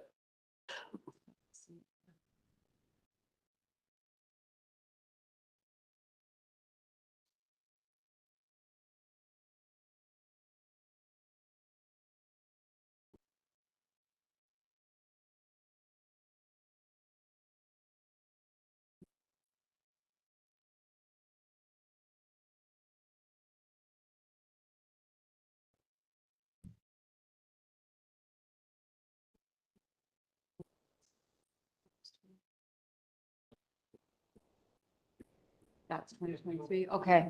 So it's 3,081,000. 526 right there. Yeah. 3,081,526. Okay. Councillor Ray, you have a question? So just to clarify where we're sitting at right now, I think I saw that we're at 8.65%, and that's with the 1% road tax, correct? So if we were to take the 1% road tax out, we would be at 7.65%, correct? That's correct. So I would like to speak against this motion. We did not do the road tax last year. I'm concerned about our long-term asset management. We're not quite at the targets that Mike has identified, I believe, and I'm concerned about us getting farther behind. So I am inclined to vote against this motion. I would like us to proceed with the 1% road tax this year. Although we would all love to have a lower tax rate, I think we've done good work to land at 8.65%. So I'm inclined to vote against this motion. You. Councillor Stetsky, Councillor Peabody. Aren't we at 9.65 then if we include the 1%? No, the 1% would, the 1% there would be if we were going to reduce. So this is a reduction option. Yeah, so the 1% is already included in the 8.63. And the Memorial Arena's in there as well. Yes, that's correct. Further? Councillor Peabody? Thank you, Mayor. I love the dedicated road tax. I think it's one of the best things that the city has done in the last 10 years. Unfortunately, I don't think I can look someone in the eye and say that I could have reduced the tax rate and not done it. So yeah, I'm going to vote in favor of removing it. Certainly from my perspective, I think if we can stay under double digits, I'm satisfied. If you look at the history of the road tax, and where we've come, and this is cumulative as we go forward, you start year after year, but this would be our second year now, we're falling behind, and we're going to fall behind exponentially by doing that. It's a slippery slope, and it's just too easy. And I don't want to be part of a council that maybe sets a trend for future councils, thinking that they can take liberties with, with programs, and I think really, I think this is one of the most intelligent decisions that councils have made over time, for this community, and we're taking liberties with it. And I think there's a time and a place. If we're in crisis, maybe. It's, we're desperate this year, but we're not in crisis. 8 point something or 9 point something, I'm fine. I don't like the thought of double digits. people are gonna look at it the same way. You know, if you're 8 or 9, you know, in the community, I think you hit the double digit, then that's, everybody gets it, right? The reaction is quite different. So I'm fine. I'm fine with leaving the 1% in. Councillor Stetsky.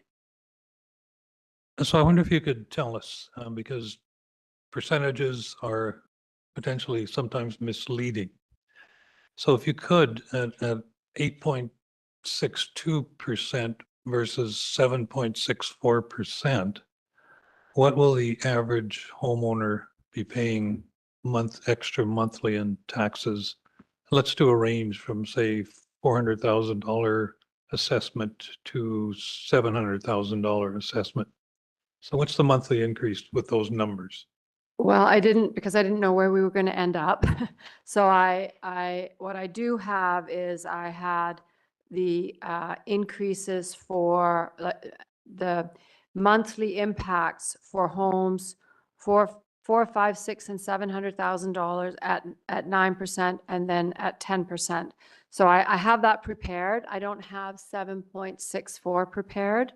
I can maybe get us there on a spreadsheet. What I do want to just highlight before I do anything else is 7.64 is assuming we take away the 1%. That's where we would end up, is at 7.64. I just would like to highlight to council what that does to 2025. So any reduction in 2024, of course, 2025 goes up because it is as a percentage of the prior year. So at this point, we're sitting at 8.62 for 2025 if we were to get rid of the road dedicated tax. If we stay at 8.64, 2025 is 7.63. Not that that should dictate how you make a decision about the current year, but I just want to show you how you know,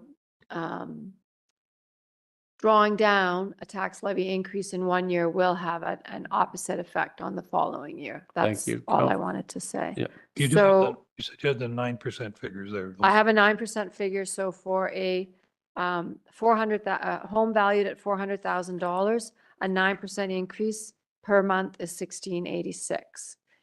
For a $500,000 home, the increase is $21.08 a month. And for a $600,000 home, the increase is $25.29 a month. And for a $700,000 home, it's $29.51 a month. We got to pick it up, guys. We're not going to get out of here at 9. Who's up? Councillor Graham, Councillor Ray. Yeah, just because what is the tax rate for small business on that then? It's a 2.96. I'm sorry, for small business? So for downtown business, what's the multiplier? Does that put them at? I think we were at 2.6, something like that. Well, But there's no tax rate shown here. There's no tax rate shown here. This is the tax levy. So it's the multiplier multiplies the rate for the residential property.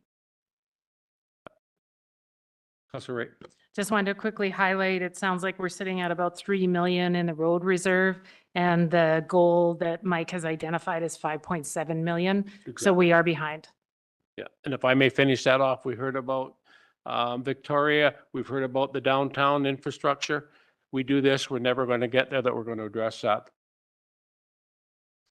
Anyways, all in favor? So where are we going here? What do you got on the floor? On the floor is the 1% to remove it. To Remove it. remove it. To remove it. So if you want it to stay in, you vote against the motion. Okay? The motion is to remove the 1%. All in favor? Opposed? That is defeated. Want to record the votes? So in favor was Councillor Graham, Councillor Blissett, Councillor Peabody. Opposed was Councillor Stetsky, Councillor Popoff, Councillor Ray, and Mayor Price. That was a good one. That's a real good one, guys. Really. Okay, so thank you, council. So the next item is the report from Engineering and Development Services for the 2024 Capital Works Program Budget Pre-Approval.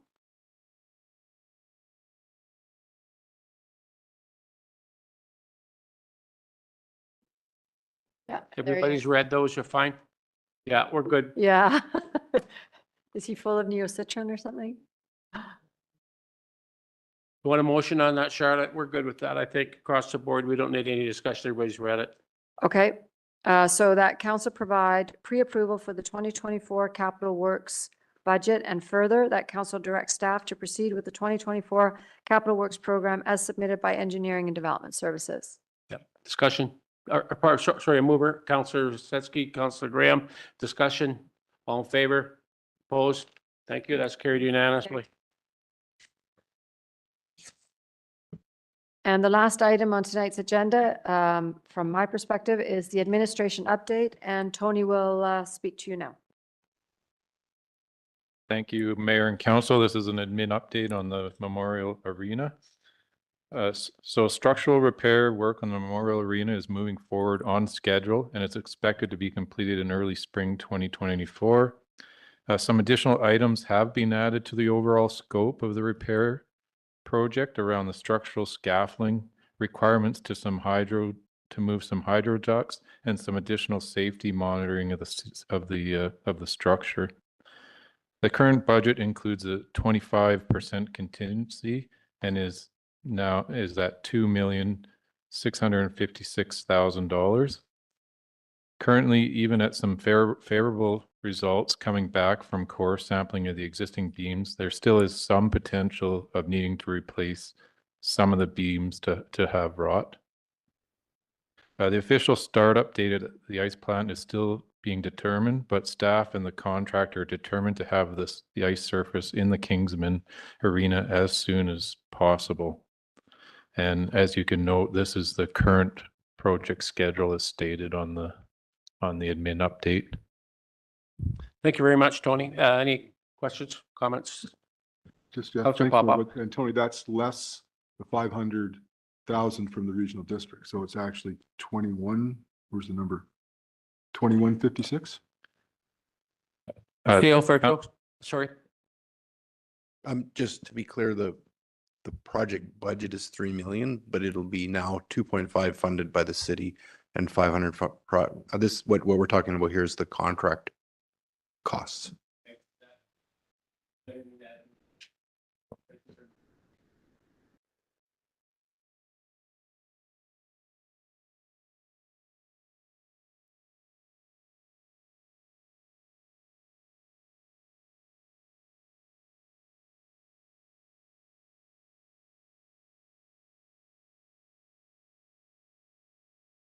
Hard work, and I know the pressure you're under from the public, but not just the public this year. I know the councillors, there was a lot of pressure from members of council on you. And exactly, and for council this year, and we see it, it's right across Canada. There's issues. I've never heard it on the street like I'm hearing this year, and everybody else is, but again, we've done the best we can. There's absolutely no fluff. It is critical projects only. So to date, we're still not finished here yet. It's just all part of the process. The whole team, senior team, administration across the board, thank you all very much. And that formally brings the meeting to a close. I'll ask a motion to adjourn.